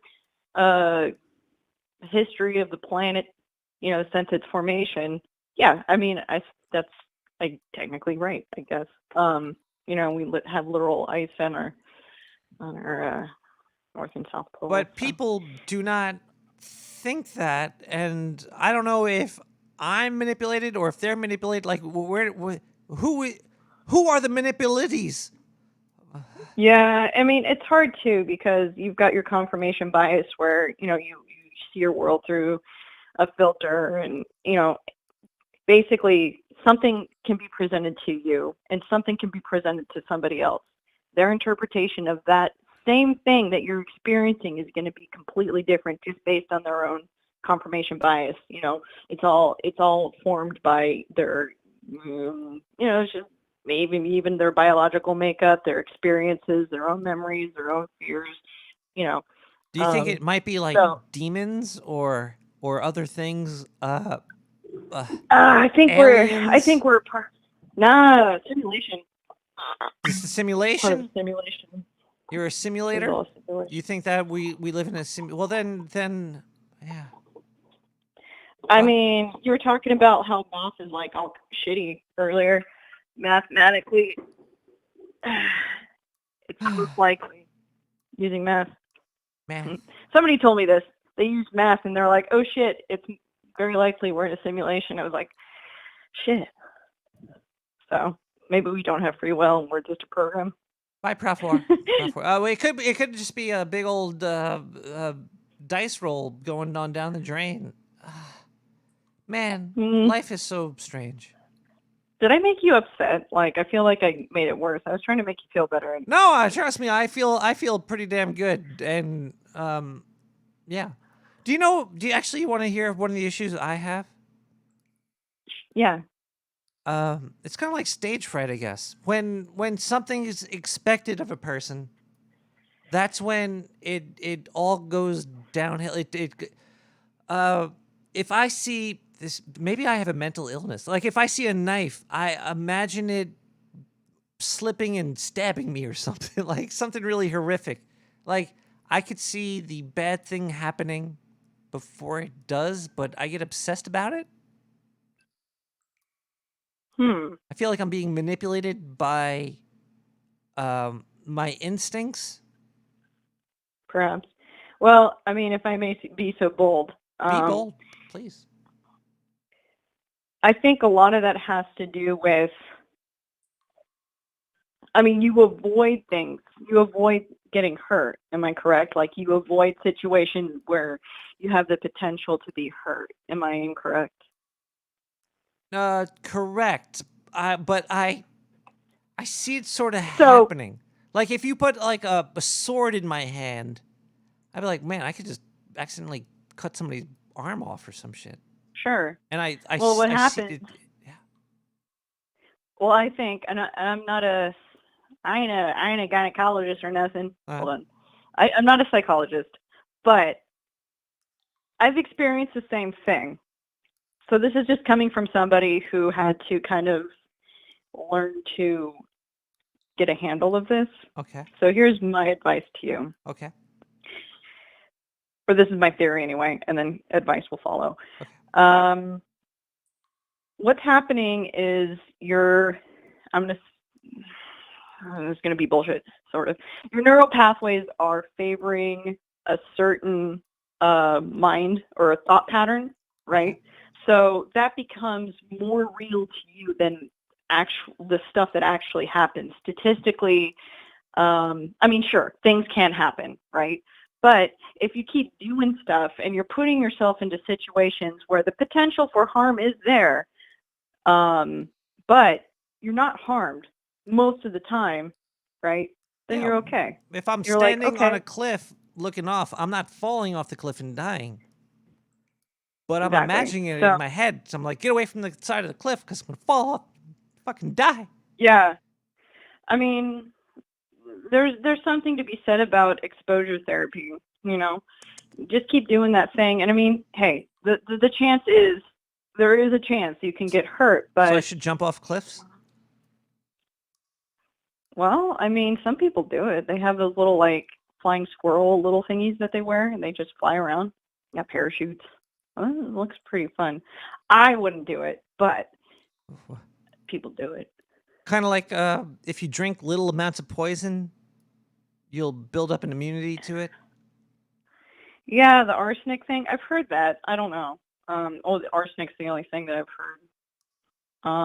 I mean, there's some things that are a cumulative carcinogen. So, I mean, the more you put in your body, it just stays there. And eventually it gets to a point where there's so much of it that it will give you cancer. So there's a tipping point to my paranoia. I mean, I think that if you're so scared of everything all the time, yeah, that it just becomes the reality. go experience it and say, you know what, fuck it. It is what it is. I'm scared. Just do it. You'll find that, it's fine. And trust, Everything's this fine. is coming from somebody. Yeah, I mean, I went through the same thing. I really did. And it took some strength. So, I mean, I believe in you. I think you can do it. Just walk outside. It's okay. The world's okay. It can be scary, but you're brave. You're strong. You got this. Caller, you've helped me immensely. I just want to say thank you. Is there anything you would like to say to hashtag sewer chat? I love you guys. Forever. There you 917-719-5923. What's going on with my voicemail?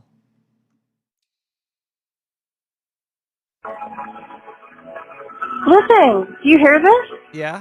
Okay, I'm going to put you on speaker so you can hear this. I hear it. If you don't. No, I hear it.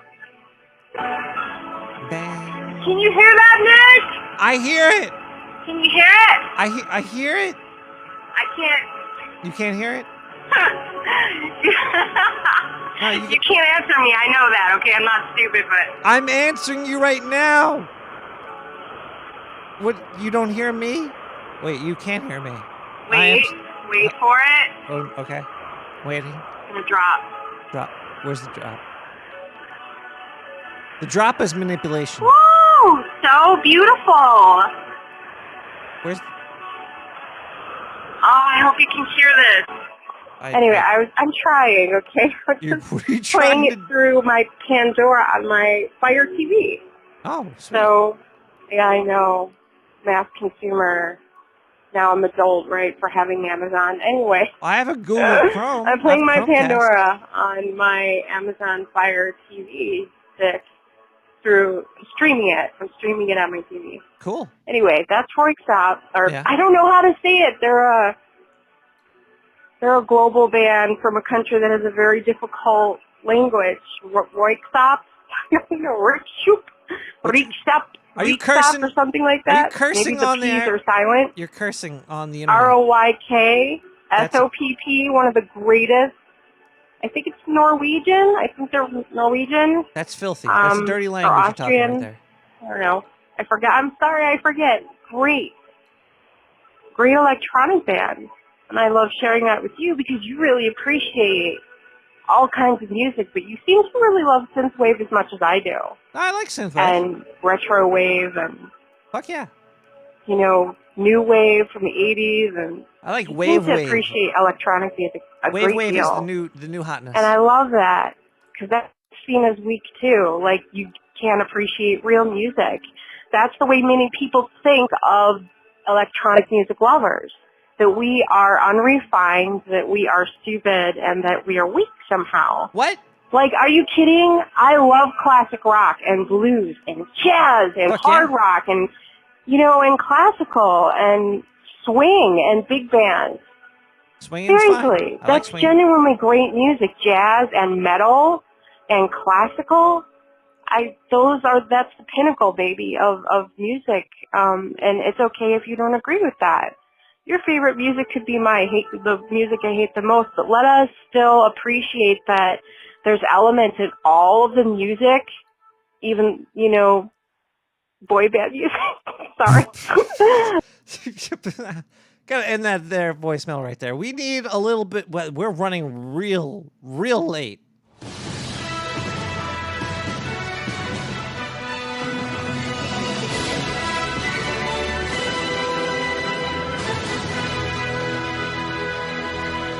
It's a new year, and I'm gonna give Nick a break on this one. Look, okay, we read about rat poison last week. I forget what I said, but it's fucking bad.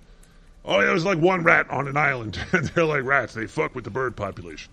I don't understand how rats fuck with the bird population. It's not like the rats are eating the birds. They do say that the rats they're being hunted by owls, and the owls when there's no rats to eat.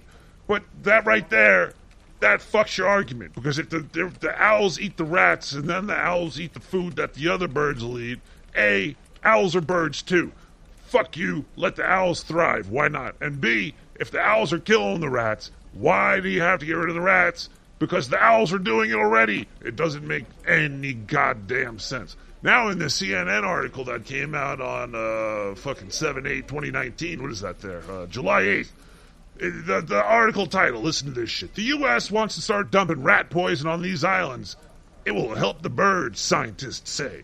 Well, la-dee-da, scientist. If you were actually scientist and you read this fucking article, you'd read this part right here. Let's see.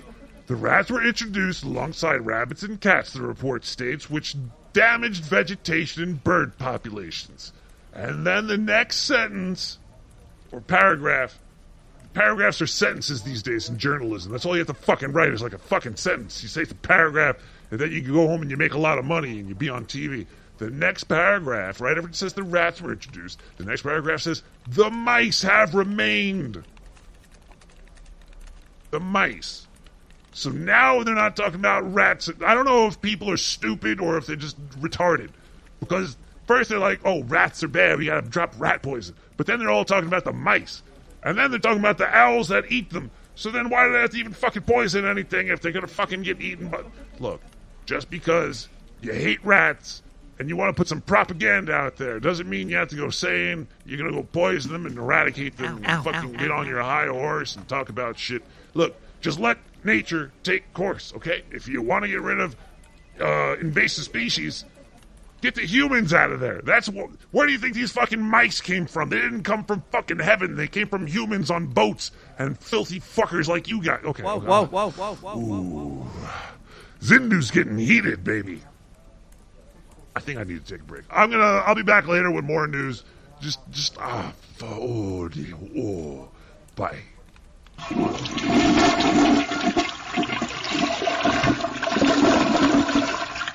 What's going on?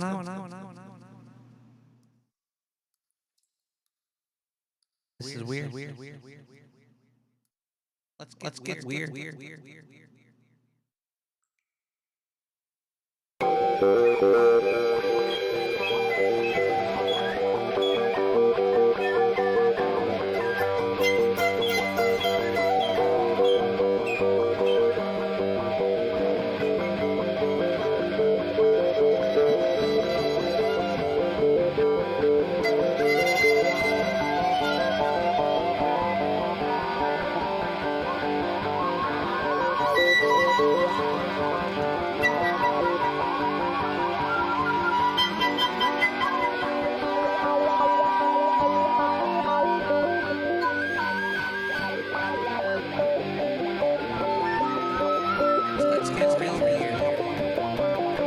Nick the Rat! Nick the Rat.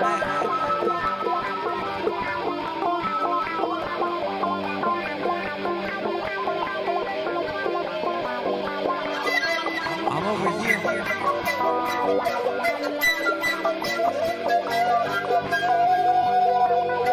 Who else is here? Who else is with me?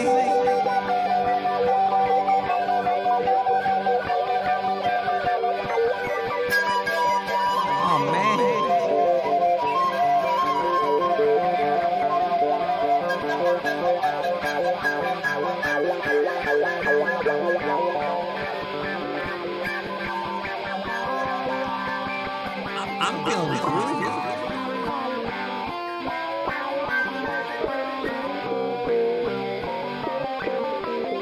Oh boy.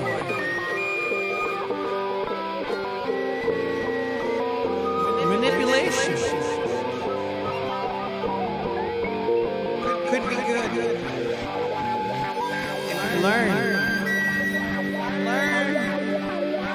from it.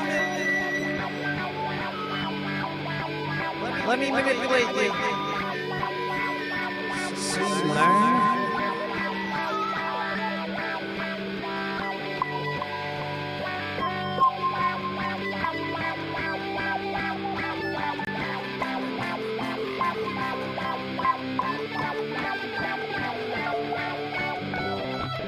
One plus one is one.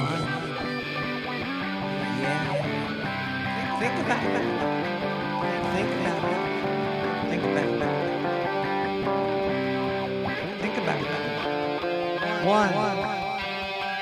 plus 1.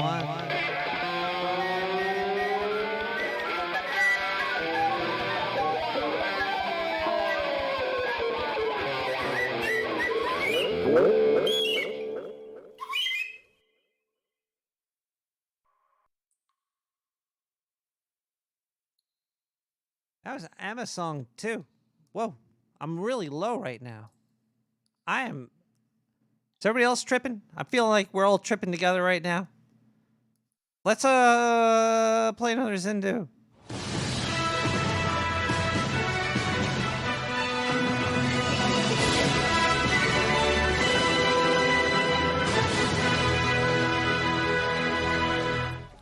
Hi everybody, it's Zindu. I chilled out a little bit, but then I opened my newsreader, and oh fuck, this microphone sucks. God damn it, Nick, how do you use this thing? It's so small, I have to bend over. I wish you were taller. Alright. Whew. Okay. Here's another fucking article for the rats. California wants to ban rat poison that kills other animals after they eat the rats that have been poisoned. Well, you filthy, disgusting piece of shit humans. Whoa. I have a great way for you to fix this. Stop being filthy bastards. I've seen what Nick the Rat eats, okay? He eats garbage. He eats junk. He eats like a king in New York City. People throw half-eaten hamburgers on the fucking floor. The thing is he could feed like his whole family with that thing. Okay, if you weren't such fucking slobs, you wouldn't have all this issue. You'd have fucking nice, clean cities. You wouldn't need poison, because you wouldn't have no fucking rats. Sure, they get into things. Yeah, they like to nibble and gnaw their way through. Just make rat-proof fucking containers on your shitty fucking things. Don't have shitty fucking garbage systems with shitty fucking garbage everywhere. I'm getting sick and tired of you humans killing everything with poison, taking the easy way out, when you should just fucking clean up after yourselves. That's all you have to do, you pieces of shit. Just pick up your trash. When you're done, pick it up, okay? I don't care really, because basically you're feeding the mouth that feeds me. Or something like that. So, you know what? Don't poison shit. Don't be clean. Let the rats rule. Let the rats take over. You know what? I'd rather have the rats in charge than you filthy fucking humans. I can't take this no more. I'm gonna fire.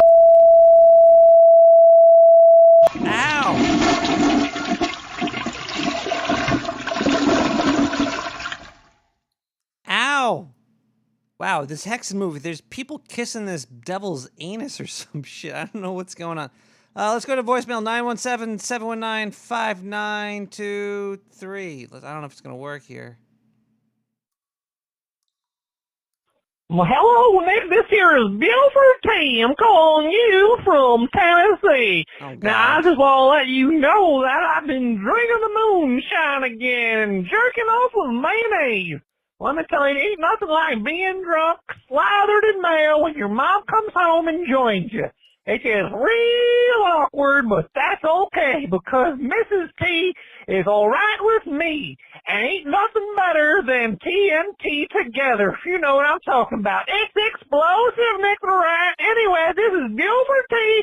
I gotta go because my mom wants a little bit more of me. Bye!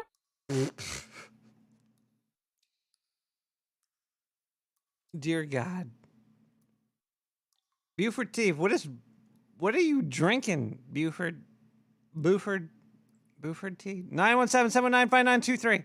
Hey, hello, Nick the Rat. This is Yevgeny. I do not like the way you portray the Russians in the medical media and TV. Everything I see about them, they are drunk and they stupid. I do not understand why you must be doing this to the Russian people. I come from a long line of proud farmers. We raise our children to make goats and potatoes.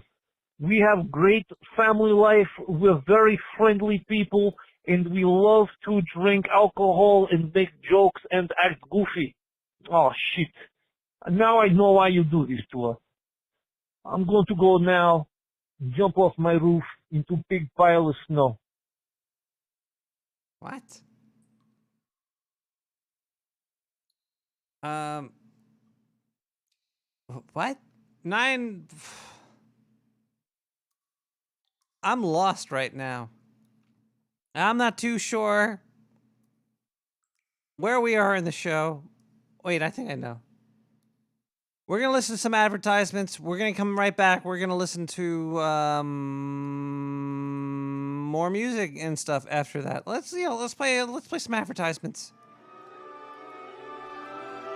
After a long, hard day at work, Need that money. and then you come home, Money. there's your woman, spread eagle on the couch. You know what you have to do, but you want to make sure you do it right. The Dark Sewer Network wants to help you. They bring you the best things in the world. They bring you Nick the Rat Radio. They bring you all the crazy shit the scientists make down in the sewer. And now, introducing the new top-of-the-line Dark Sewer Space Condoms. Yes, the Dark Sewer scientists are now using space-age technology, so your jizz stays protected and disease-free. Have sex with aliens, zombies, gods, or other humans. Your pick. These space condoms will give you an O-face more explosive than the Challenger. For $69.99, it's almost a great fit, especially for one spaceman Spiffy. But his Saturn V is bigger than anything I've ever seen. Give us a call now at 917-719-5923 and order yourself a box of Dark Sewer space condoms. Because if you don't, somebody else will. And then they're gonna have sex with your girlfriend, wife, partner. Don't make the same mistake as me. Order now, only through the Dark Sewer Network.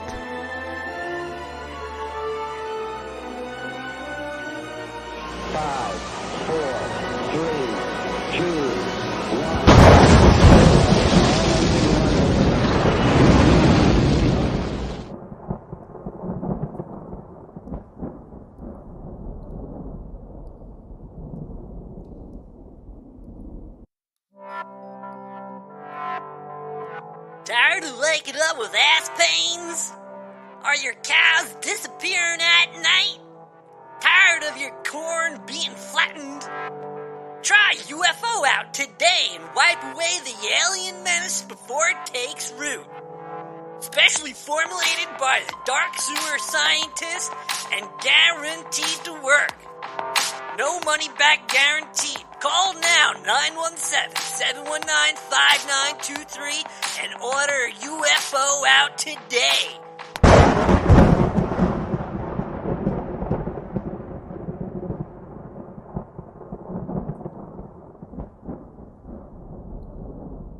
I'm too drunk for the chat room right here. Talking about queevers. What the fuck? Not too sure where I'm in the show because sometimes I feel manipulated by stuff. Oh, wait, hold on a second. There's been noises in Brooklyn making people sick. Not where I am. I think more further up north. And I read this story in Reddit. And I posted it was HARP. And then some jerk off. Actually, I should find if this. Hold on one second. Let me bring this up here. There's a jerk off in there who's jerking off on Reddit, which we all do. That's what pretty much Reddit is. It's a big old J-O thing. Let's get the story up here. Residents of Brooklyn complain about a strange sound that makes you sick. This is on North 7th and Bedford or some shit. I don't know. That's Bedford-Stuyvesant. That's north from where I am. I'm in South Brooklyn, in the sewers of South Brooklyn. It's a sound attack, they're saying, was conducted March 29th in Michigan. Yeah, I think they're doing this. There's a big old sound wave movement going on in all these. We're being manipulated by sound. They have those they fucking people put on their houses the speakers that put out the beep that supposedly only teenagers could hear, so you don't have fucking teenagers sitting on your lawn. Hey kids, get off my lawn. Beep. But people with decent hearing could hear this shit, and it's annoying. So maybe that's what it is.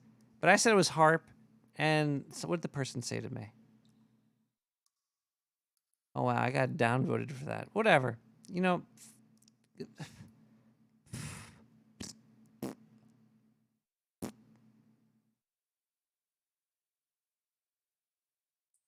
Fuck, man. If you can't talk shit to people that talk shit to you about having an original idea, whatever. Shit happens, right? Wow.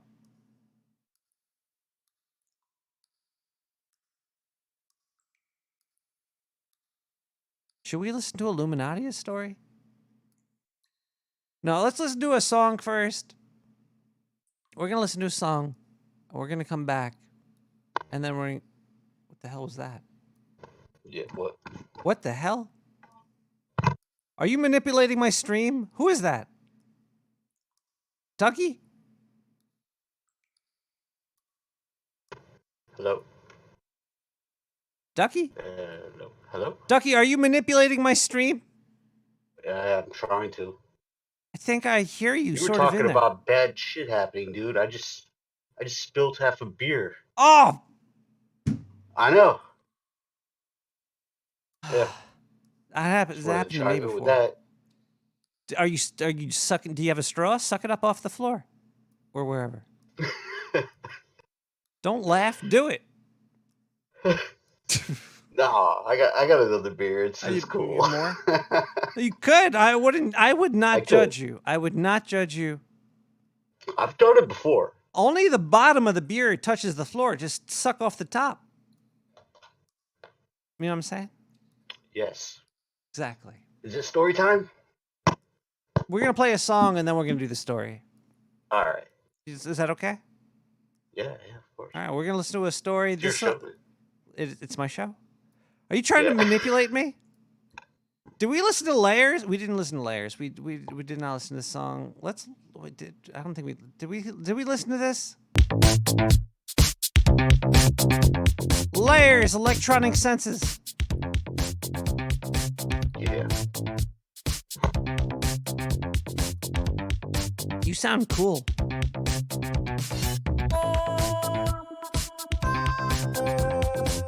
I could sound cool too.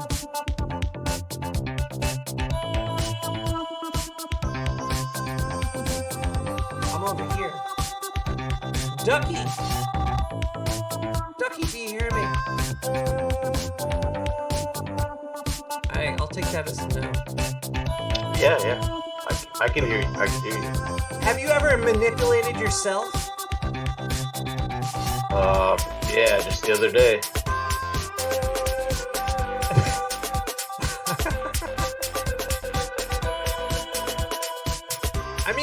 Well, I guess that is mentally. Fuck, never mind.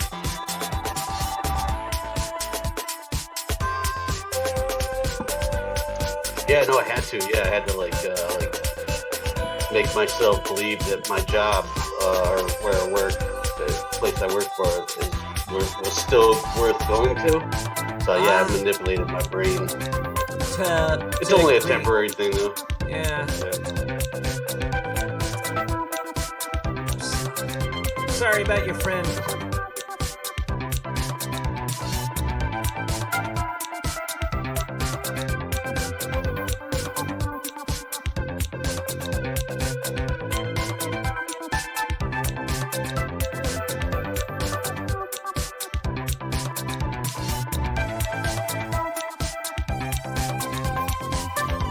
One in the morning. It's midnight in the sewer in Central America.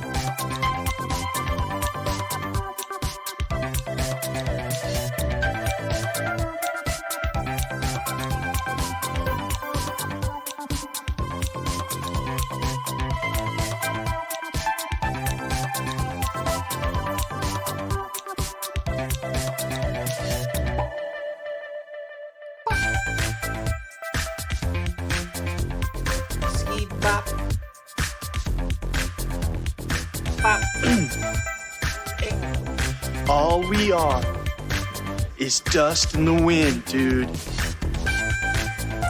Dust, wind, dude.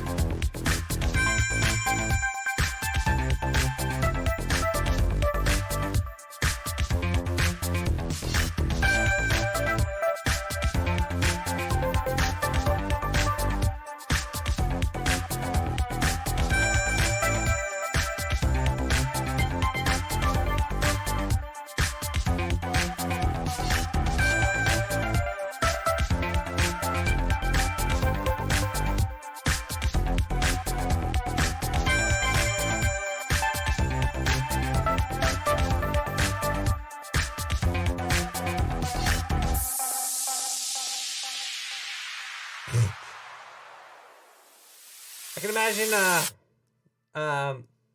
would you... Whoa. Why do I still sound like this?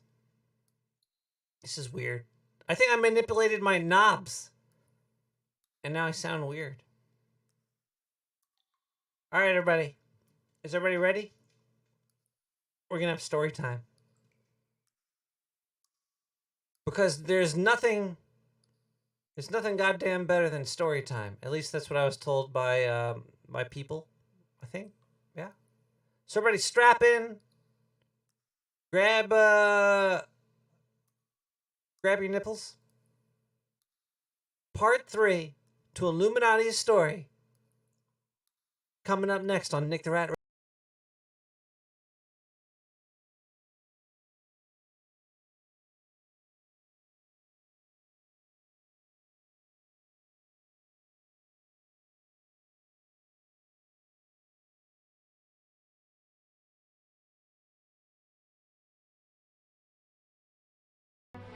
Last time, Anthony, let's see here. This is Anthony part 3. So, quick recap. Anthony liked to torment his neighbor when he was a kid. His mom was a cunt. She was a sex addict. The only person that ever stood as a parental figure for Anthony died, which was his nanny. That kind of fucked him up a little bit. And then his neighbor died of cancer, and Anthony felt very guilty about that. So as an adult, he himself became a bit of a sexual deviant. He quit college to work in construction and actually started making pretty good money with it, and he lived on his own. He brought girls home all the time and had sex with them and then kicked them out. One day he was at a bar, very, very drunk, went after this girl who was with somebody, was being a little too touchy. She got pissed, broke a beer bottle, and slashed his face with it. He fell backwards, he sprained his lower back and his shoulders, and had to get stitches at the hospital. After he was done at the hospital, they released him, and instead of going home, Anthony decided to take a walk in the forest for a very long time, until sunrise. And he was enjoying his solitude, and enjoying the sunrise, and being one with nature. And then peace was interrupted by the sound of two dudes talking in the middle of the forest, and he got pissed. He walks towards the voices, and he sees these two dudes. One of them's like, "The hell are you doing here?" And Anthony's like, "The hell are you doing here?" And it turned out that one of the dudes in the forest was his dead neighbor. And here's Anthony part 3. By the way, side note real quick. I'm drunk. I had a rough day. And it is 150 degrees under this huge blanket that I use for sound insulation. It's quite hot in San Diego these days. And I don't want to have the AC on because the sound interferes with my storytelling time. So, yes, I'm drunk and I'm very, very warm. So, Anthony, part 3. Anthony managed to utter before he started to feel cold. He turned around and leaned one of his hands up against a tree and hung his head down. Then he started to puke. "Who's that, Fred?" the younger man asked in a thick Ugandan accent. Side note, real quick guys, this is Illuminati, this is not part of the story. I am not going to attempt a Ugandan accent. You are going to have to use your imagination. Okay, here we go again. "Doesn't matter," Fred replied in a grumble. "How do you find us?" asked the other man. "Fuck if I know," Fred replied. The cube slowly landed on the ground and the light went off. Both of their heads whipped around to look at it. That's interesting," the young man said. "It's okay, Ephraim. I think we troubleshot this before, right?" "Well, yes, except last time it didn't completely shut off like this," Ephraim replied. All it did was stop levitating. Fred and Ephraim pondered and stared at the cube as the sound of Anthony puking continued in the background. Ephraim turned around and looked at Anthony after a few minutes. Sure is puking a lot," he said. "Probably hungover," muttered Fred, not taking his eyes off the cube. "Shouldn't we help him?" asked Ephraim. Fred's lips twisted in thought, and then he let out an exasperated sigh. "Fine," he grumbled. "Give him this," said Ephraim, pulling out a canteen of water and handed it over to Fred. Fred took it and gave his friend a reluctant look, and then he made his way towards Anthony. Anthony had finished puking at this point, and was now just breathing heavily. The force of his straining cheek muscles from puking caused a couple of his stitches to pop out, and the gauze on his cheek was starting to fill with blood. Anthony looked at Fred, and his eyes started to fill with tears. He extended his hands towards Fred's face. "You're alive!" he cried. Fred rolled his eyes. "Oh, Christ," he moaned, pushing Anthony's hands away with one hand. "Just drink your damn water." Fred shoved the canteen towards Anthony. Anthony gingerly took the canteen and gave Fred another dismayed look. He used his forearm to wipe his mouth self-consciously to make sure there was no residual vomit. Then he gulped down the water. The cube that had been levitating earlier started to make a low whistling sound. Anthony could feel the ground start to rumble as the cube's light got brighter, which intensified his headache. If he had anything else in his stomach to regurgitate, he probably would have then. "Shit!" yelled Fred. "Is the fucking thing starting spontaneously?" "Oh, that's not good," said Ephraim, his eyebrows furrowing. The cube started to levitate again. Ephraim moved behind the cube and opened a panel on the side of it. 2 sections of the cube folded out in opposite directions, and it revealed a screen and a keyboard. He started to type furiously, apparently trying to prevent it from doing what it was about to do. Suddenly, Anthony was surrounded by a white light, and then he felt the sensation of being launched upwards, as though he were on the fastest roller coaster that ever existed. Then, for maybe a second, he felt absolutely nothing. No pain, no weight, no body.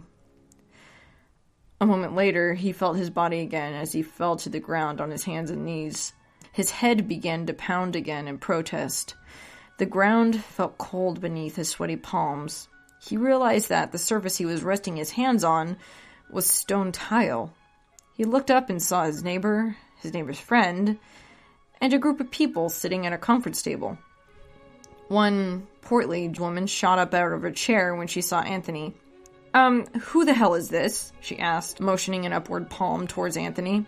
"Son of a bitch," muttered Fred, his palm in his face. "Explain why this kid is here, Dr. O'Connor," she insisted. "It was a fluke," Ephraim answered. "A fluke? Could you please elaborate, Dr. Kazowski?" the woman said to Ephraim through clenched teeth. He was walking in the forest, and the transportation hadron initiated a spontaneous transport. "This level of incompetence is unacceptable," interrupted a large red-faced man. "You are supposed to use coordinates that were far from society." Ephraim flinched. The group at the conference table started to talk excitedly about how to handle this situation. As they did, Anthony helped himself clumsily to an empty rolling chair and loudly plopped his head sideways onto the table and closed his eyes. He felt another jolt of pain as his head made contact with the table, but he didn't react to it. He let out an exhausted sigh and instantly fell asleep. Drool started to dribble out from his contorted mouth. A tall, middle-aged, stern-faced blonde woman with a tight bun walked beside Anthony and examined him. "He's dehydrated. And he'll need new stitches from the looks of it," she said, pointing at a spot where the blood was starting to mix with his drool. "Do you know what happened to him?" Fred shrugged. "I'm sure he deserved it," said Fred. The blonde woman frowned disapprovingly. "We should get him to the medical district," she said. "Well, this concludes the demonstration, I guess," said Fred. The blonde woman shook Anthony gently. He jerked awake and looked up at her dreamily. "I think you need to go to the hospital," she said. "I'm Dr. Karen Schroeder." Anthony only looked up at her blankly and nodded. She helped him to his feet, and she guided him outside to her car. He flopped into the passenger seat and laid his head back. They drove off together to the hospital. Anthony fell asleep before they'd arrived. Listen, everyone. This is going to go into my new story, so if you want to find out what happens to Anthony, you're going to have to read my book. I'm writing a big old book.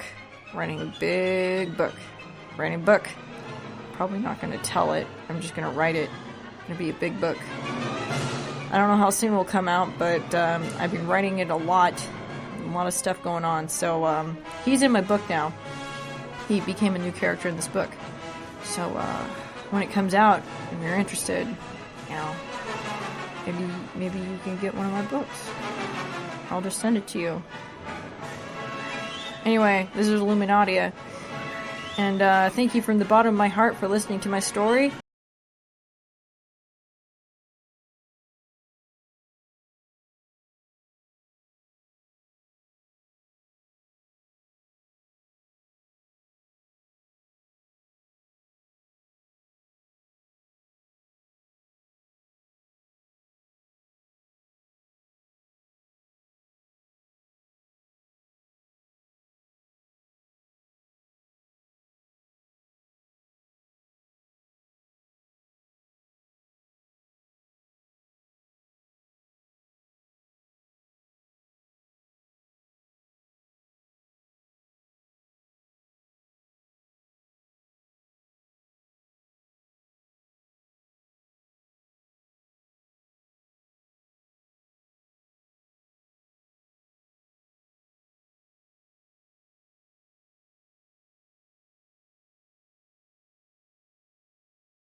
That was cool. Whoa. I'm still in weird mode. I gotta fix that. How do I get into weird mode? I gotta click here. I'm pretty drunk, everybody. That was Illuminatia with Anthony Part 3. She's coming out with a book. Anthony will be starring in this book. He'll be coming up in there. So if you wanna hear more, go over there. Ducky? Or is that somebody else? That's Ducky. Ducky, do you have people over? What's up? Do you have people at your house? Not at the moment, no. Is that the TV? Are you listening to TV? No. That was you. That was you. I had to turn down my turn down your device. goddamn. You know, I'll turn. I turned you down. I turned you down. You're turned. You're down. You turned down. Man, you know, you come all up in here.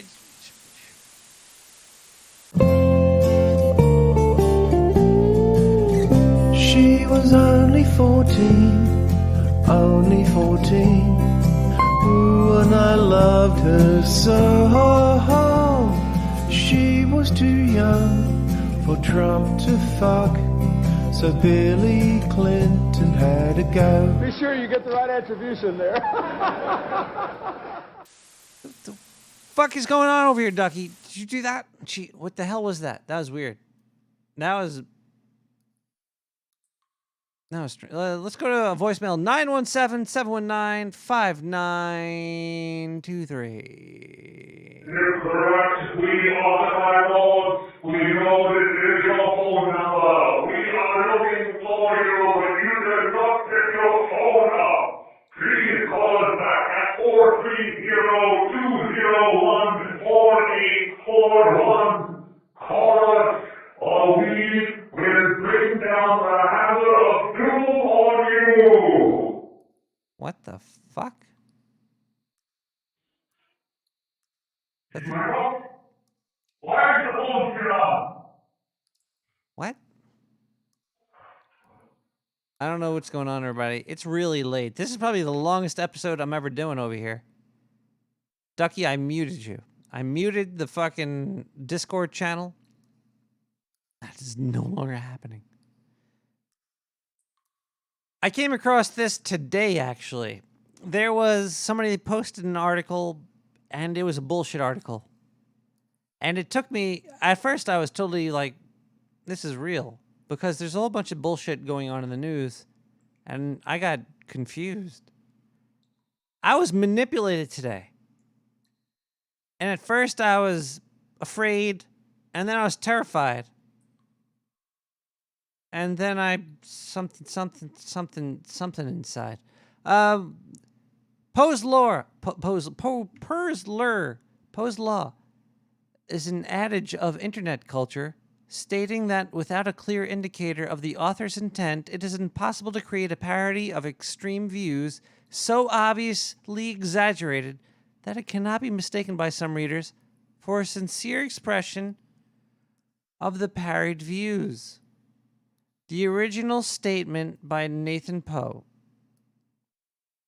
without a winking smile or other blatant display of humor, it is utterly impossible to parody a creationist in such a way that someone won't mistake for a genuine article. You don't know if somebody's lying to you. You're in a mindset, and if your mindset is challenged by words, because your words and there's other people that are words. Now, if their words challenge your words, it fucks with your brain. But you don't take a step back to realize that they're just saying it to fuck with you. And that's Poe's law. It's very strange to have it done to you. I had it done to me today. It took me about 5 minutes to realize it. I was like, no way is this real after I got into it. I don't want to get into it. I'm not going to tell you what fooled me, but I was fooled today. I was fooled. Do you know who wouldn't be fooled, though? Zindu.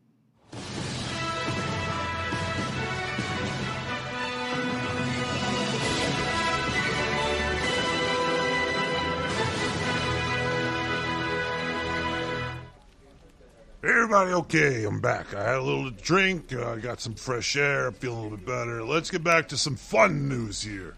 This one's from Live Science. Hold on a second here. Let's turn all that shit off over there.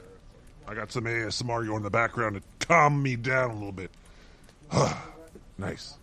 Nearly 200,000 people have signed up to steal alien secrets from Area 51 in a late summer raid. Yes, you heard it. There's a Facebook group that is doing a, what is that called? A mob squad, the squad mob group, flash squad. They should call it a flash squad, where you everybody goes into a public place, all wearing trench coats, and they open at the same time, and you flash junk at each other, and then you can pick and choose your next mate. I think that, where's the pen and paper? I gotta write this down. I'm gonna be a fucking millionaire. Yes! All right, so this is like, they're going to go to Area 51 and raid the place. Yeah, this is not going to happen. These people are going to get shot. I'm sure the military is going to be waiting there with fucking AK-47s or M16s, whatever they actually have. There's a $650 fine and a misdemeanor charge if you do it. So if you do, don't get caught, okay? Or have somebody else's ID and blame your neighbor. Okay. I'm not sure why this Facebook group that's hosting this is allowed to go on. Any type of raiding of a military base should be considered to be terrorism, and this guy and all of his followers should be all arrested and thrown into Hooskow. But if you ask me, I'm going to be there. I'm going to show up, so bring all your friends, and we're going to raid Area 51 and find out the truth for real. This is Zindu reporting to you live from the sewers of Brooklyn, New York. Love, peace, and find some fucking aliens. Bye. Wow. Flash mobs. I've seen a lot of flash mobs robbing stores, which I think I probably talked about last week. Not too sure. What the fuck is going on in the chat room over here? There's some weird shit happening. 917...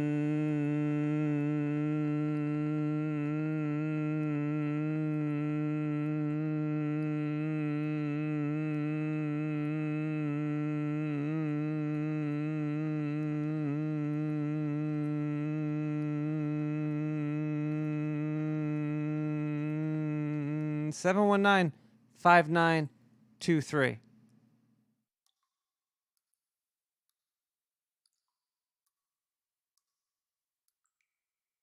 This is an important message from Pioneer Credit Recovery. This is Mrs. Smith. The law requires that we notify you that this is a debt collection company. This is an attempt to collect a debt, and any information obtained will be used for that purpose. No. Call us back today at 1-888-2870-317. Thank you. No. 917-709-5923.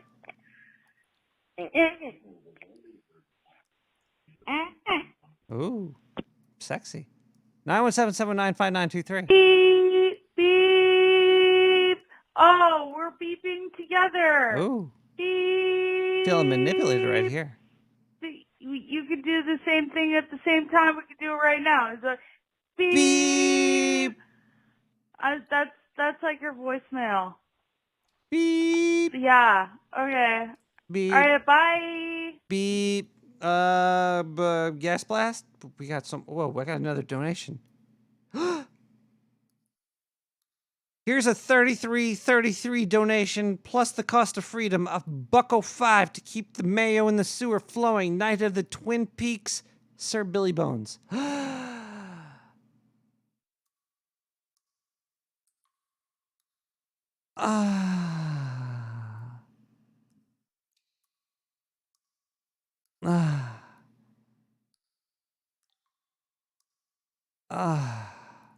Thank you.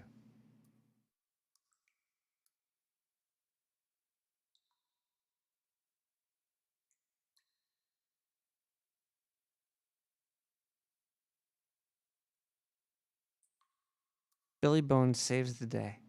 Just want to say thank you to Billy Bones. That means a lot to me. I'm gonna cry. I promised myself I wouldn't cry for donations, but this is so sad.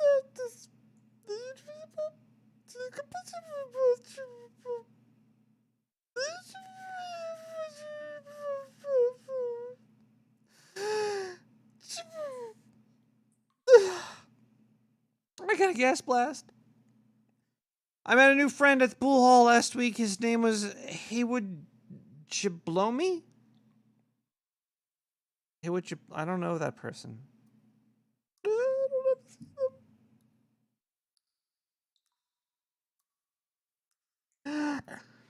Okay. Let me just come back together here. I had more gas blast. Wait, we have another gas blast here. You're in the club with a bae. When you spot the finest PAWG. What is a PAWG?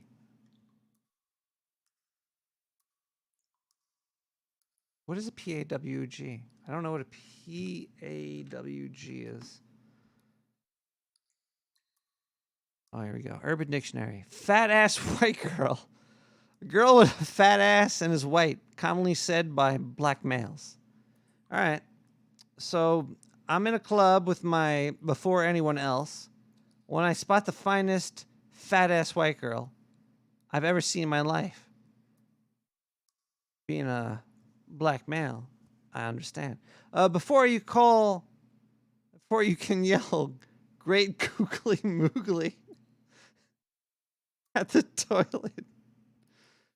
Great googly moogly, look at the toilet on that bish before anyone else kicks you in the balls and says that you have to spend an extra week in the cuck shed. What do?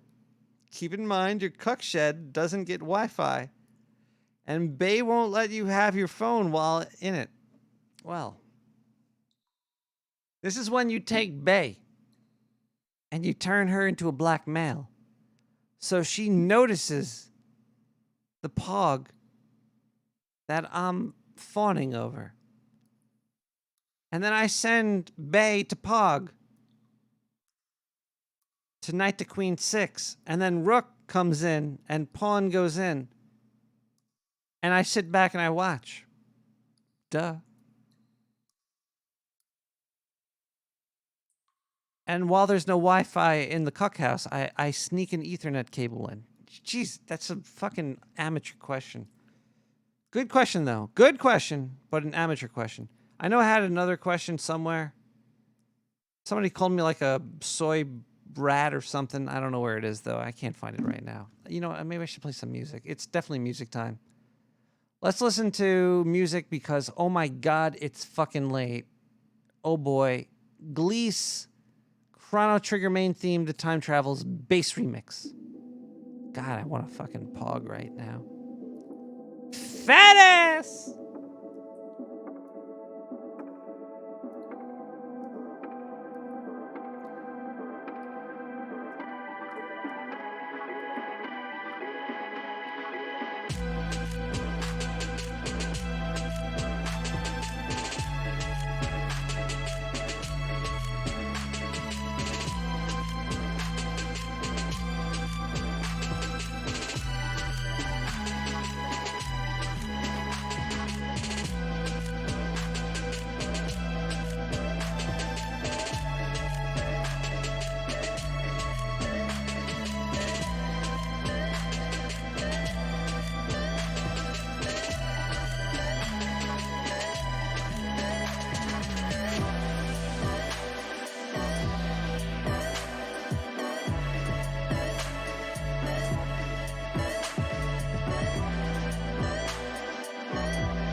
Whoa. That was a Chrono Trigger main theme to the Big Bang, but the Bang Boom. That shit was awesome.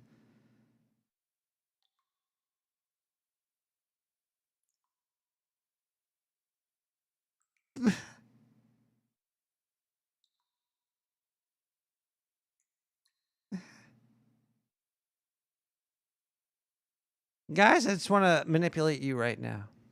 I want to say that tequila's good, but also, you should definitely just shave your balls, okay? So if you're a dude out there and you're listening to this and you've never shaved your balls before, go out there and shave them tonight. Maybe wait till tomorrow. You don't want to do it when you're too tired, because you gotta stretch them out. You gotta do that whole thing. You know, pulling on them, tugging on. But trust me, especially during the summer, it's good time USA. It's fun time USA. You know what else is a fun time USA? Zindu?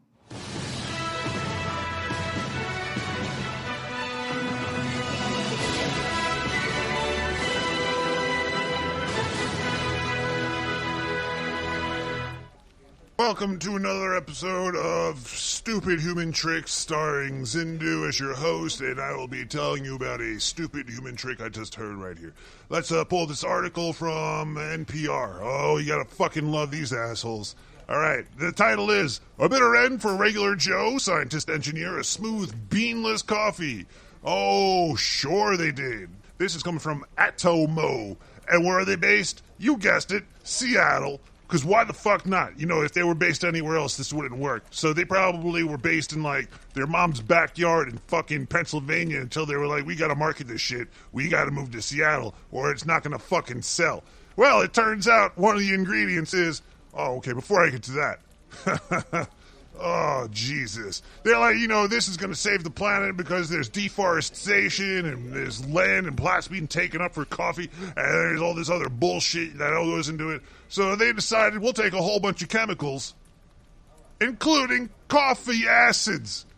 They're using coffee to make this fucking shit. What the... You know what, Adamo, I hope you fail. I hope you wipe those stupid smiles off your face. If you go to this article, they're all smiling like they all fucking... You know what, maybe this would be good for a coffee enema. I can't think much else would it be good for. Then again, I didn't try it yet. It might be really good. I might prefer it over regular coffee, and then I'll buy it, and I'll get the stocks, and I'll be fucking rich, and I'll be happy. But, personally speaking, this shit is gonna fail. Anyway, they use coffee in it, though. I don't understand how they can say it's a beanless coffee if there's coffee acids in it. Where'd you get those coffee acids, you pieces of shit? I think it was probably from the coffee bean. So I don't know how the FDA allows them to do this. I don't know how anybody allows them to do this.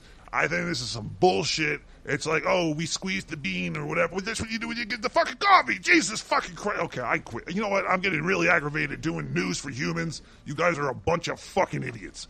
Bye. Whoa, Zindu. Zindu, relax. Zindu, relax. The world's not over. You still have to do a bunch of news reporting. Zindu, relax, because the thing's not over. We still have more show to go.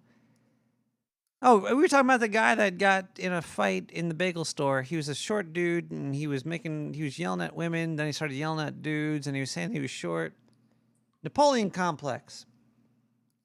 That is kind of like manipulation right there. Oh.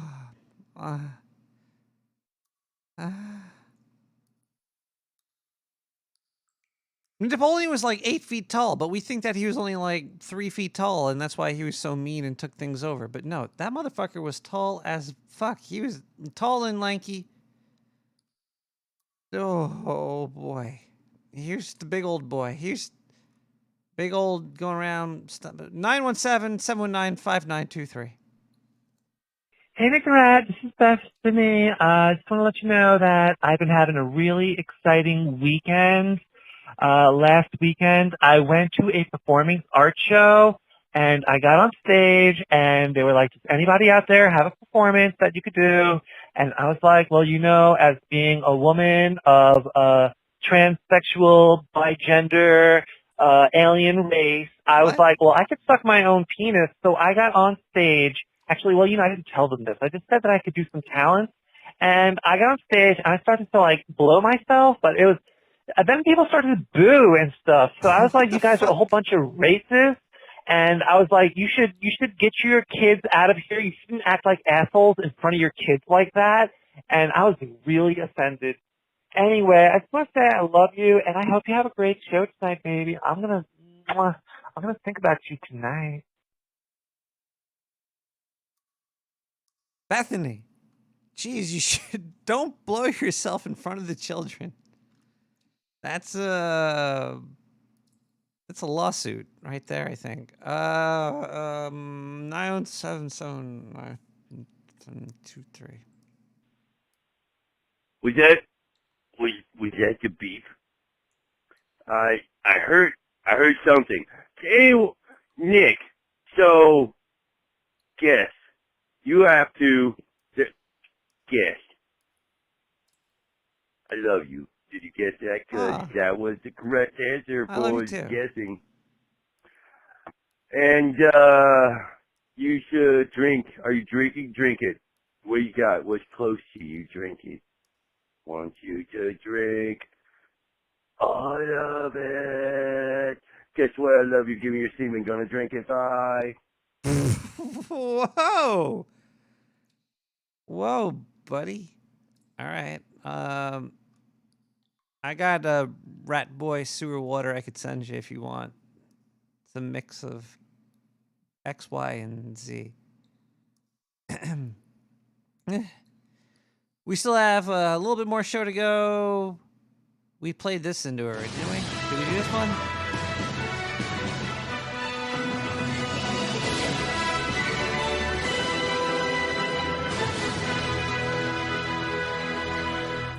Oi, Cavolt. Remember when I said I was pissed off at you humans for doing stupid things? Well, I still am, and here's another fucking stupid human trick. This one comes from Canada. Usually they're a little bit more smart out there, I think. I don't know. They're nicer, at least. They're probably not very... whatever.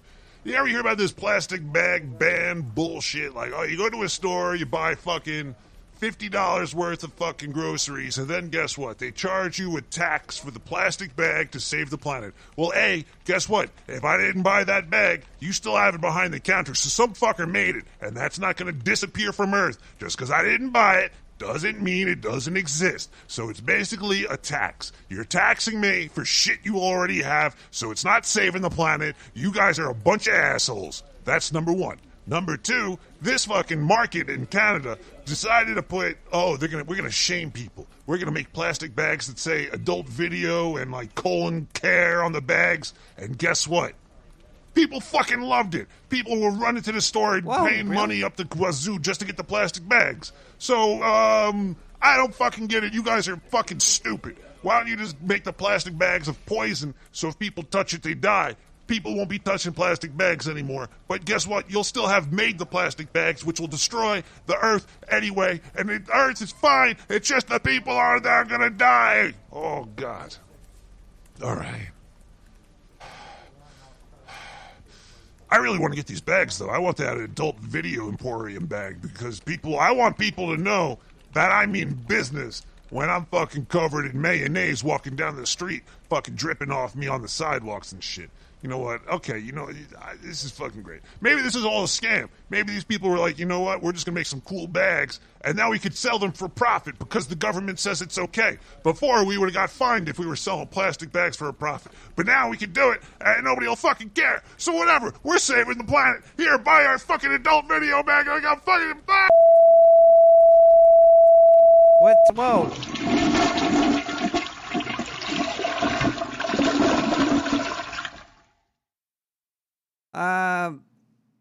Zindu, you really need to relax, my friend. Look, don't be manipulated by the news, okay? The news is out there to fucking piss you off. I understand. It's a hard time out there. You don't know what to believe. You don't know what to not believe. It's, things are just coming in your ears. I understand how that feels. A little sticky in there.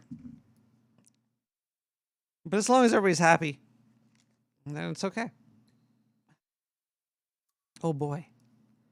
Okay, we gotta wrap this show up. We gotta wrap it up nice and tight. We gotta make it tighter and wrap rapper harder.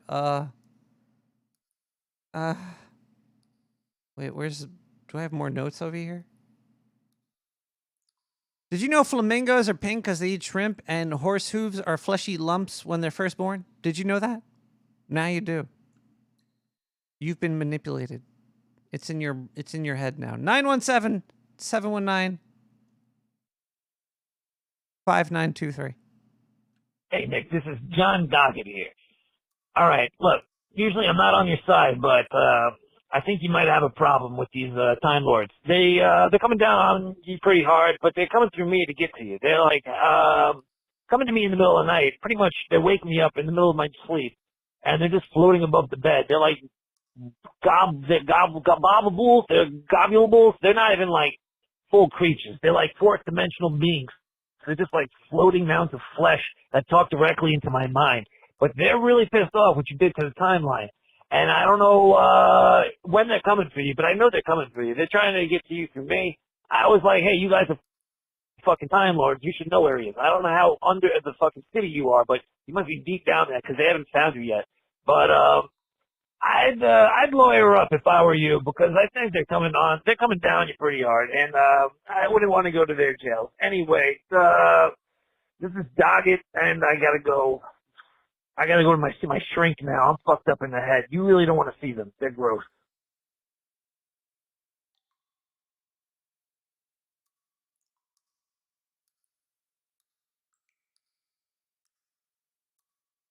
Ew. Song time. Song time, USA. Songs make you feel good. Did we listen? Wait, are we 3 songs behind? We didn't listen to this yet, did we? We just, oh, geez, oh, cray. Romulo Farici, Echo and the Bunnyman, The Killing Moon, cover.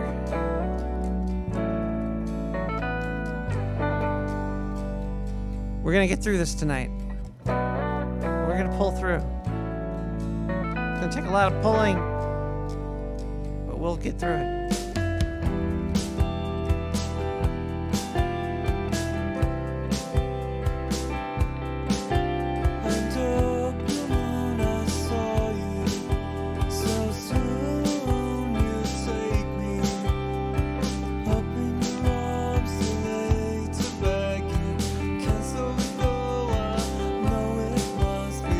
Killing time, and will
Nice song right there. Echo and the Bunnymen, Romulo Fiera, The Killing Moon cover. Let's just end the show pretty quickly. Let's just manipulate the buttons as fast as possible. See, how fast do you think I can manipulate these buttons? I can just click end the stream, but I'm not going to do that to you. I still have more show. Wait a second. I have more advertisements too. I need to make money. You need to give me money. Nah, you don't need to give it to me. I just need to make it by playing these things. We're going to play some ads right after we play a voicemail, and then we're going to play a song, and then we're going to fucking sing along and bing the bong. 917-719-5923. So anyway, you were just talking about the earthquakes over in California. Yeah. Yeah, so that was definitely manipulation of some sort. I had a field technician call in, and it was on the first earthquake. And I know this for a fact because right in the middle of a frickin' phone call on whether or not the customer wants to upgrade, the earthquake hit. I stayed on the line during the entire thing, and at the end of it, God only knows how much longer that took, she's like, yeah, okay, I'm going to go ahead and take 2 more boxes. It's like, what the hell? You were about to say no, and now an earthquake hits, and you want more boxes on your account? What's wrong with you, lady? Anyway, have a good night. Take care. Ivan, bye. How the hell do I hang up? She's a great lass. I love phone calls from the caller. The caller, please keep on calling me. I'm manipulating you to give us more calls. Indeed. Okay. Let's see what we have here.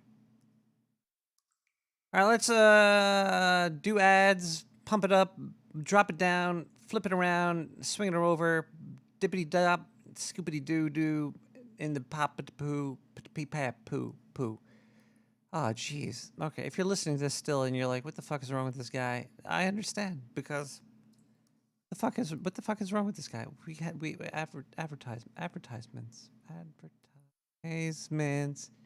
Yeah. Advertisements. Yeah. Do you collect spooky memorabilia? Well, we have a deal for you. Crime scene evidence. That's right, 100% real crime scene evidence. Our operatives have illegal access to 100% real crime scene evidence. Get knives, drugs, guns, spent bullet casings, and dirty underwear from the worst criminals in the district. Order now and we'll even throw blood samples, still moist. Call now for prices. 917-719-59. 917-719-5923.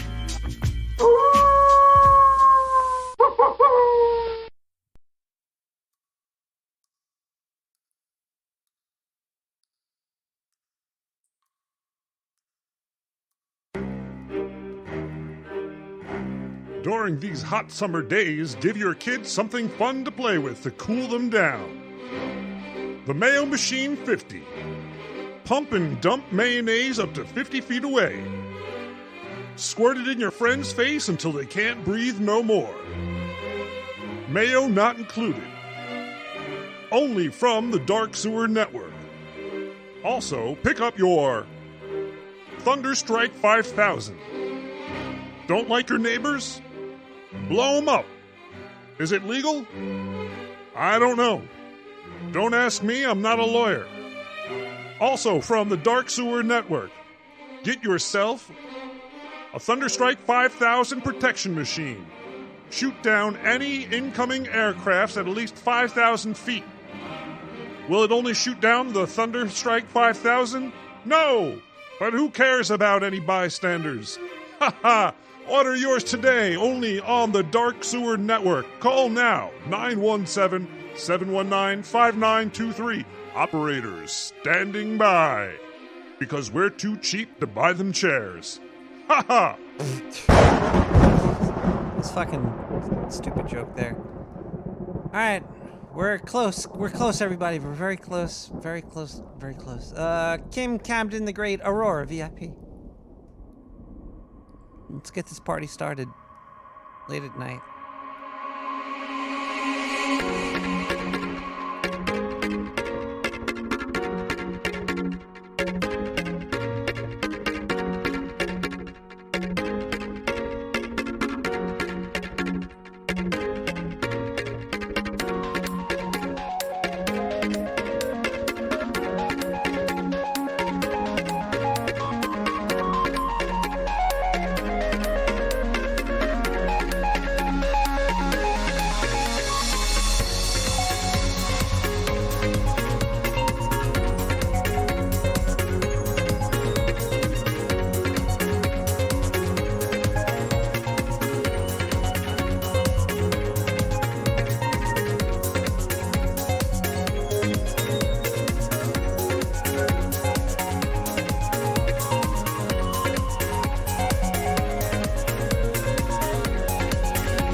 And we're back. That was Aurora VIP. Oh, wait, hey. We don't need to listen to twice. Pad Thai twice. All right, let's just wrap this guy up. Woo! Yes, woo! 11, 12, 1, 2. Well, what was it? 11, 12 to 1 to 2. It was a 3 hours long show. Fucking 3 hours, everybody. We got to wrap this shit up. We got more voicemail. Let's do the voicemail really quickly. 917-719-53. Oh, this is Brody, bro. Just want to give you a call and tell you, like, the weather out on the West Coast has been killer, bro. Like, I don't know what people have been telling you, but like, I think you should maybe come out here, man. We also got this new Kool-Aid drink, bro. It's so good. I don't know, for like the past week or so, I'm feeling like enlightened about stuff and whatnot, man. Totally think you should come down here. I've got like a whole bunch of things I want to talk to you about. All right, I found the gas blast. Hey, Nick, love the show. I was once driving in the desert of Nevada when I caught a ghost train to nowhere. 30 years later, I ended up in Nova Scotia and found your podcast. You do a great job, but you need a nickname for all of us to listeners to call you by. King of the Cucks, Sultan of Soy, Lord of the Low T. Choose wisely and keep up the good work. Sultan of Soy. I like Sultan of Soy because I like soy. Soy's good. I'm a fan of soy. I guess I was manipulated by Big Soy. We are VR. So late. I'm still playing music? What are you talking about? I'm not playing. You're a fibber. You're a Fibonacci sequence. All right, let's end the show, everybody. Do I have any other things to mention about this? Let's see here. Let me notes. Did you know there's mercury in Gatorade? Now you're not going to be able to forget that. Have a good night, everybody. We'll be back next week with another episode of Nick the Rat Radio. Thank you for listening.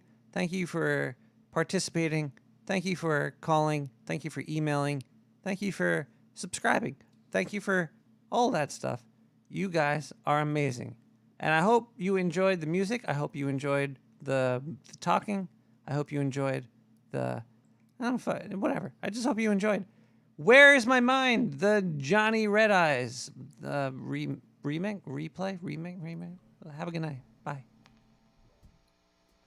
Gotta get out of here. I'm sleepy. Where is my mind?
Hey, motherfucker. You're a badass motherfucker. That's what it is.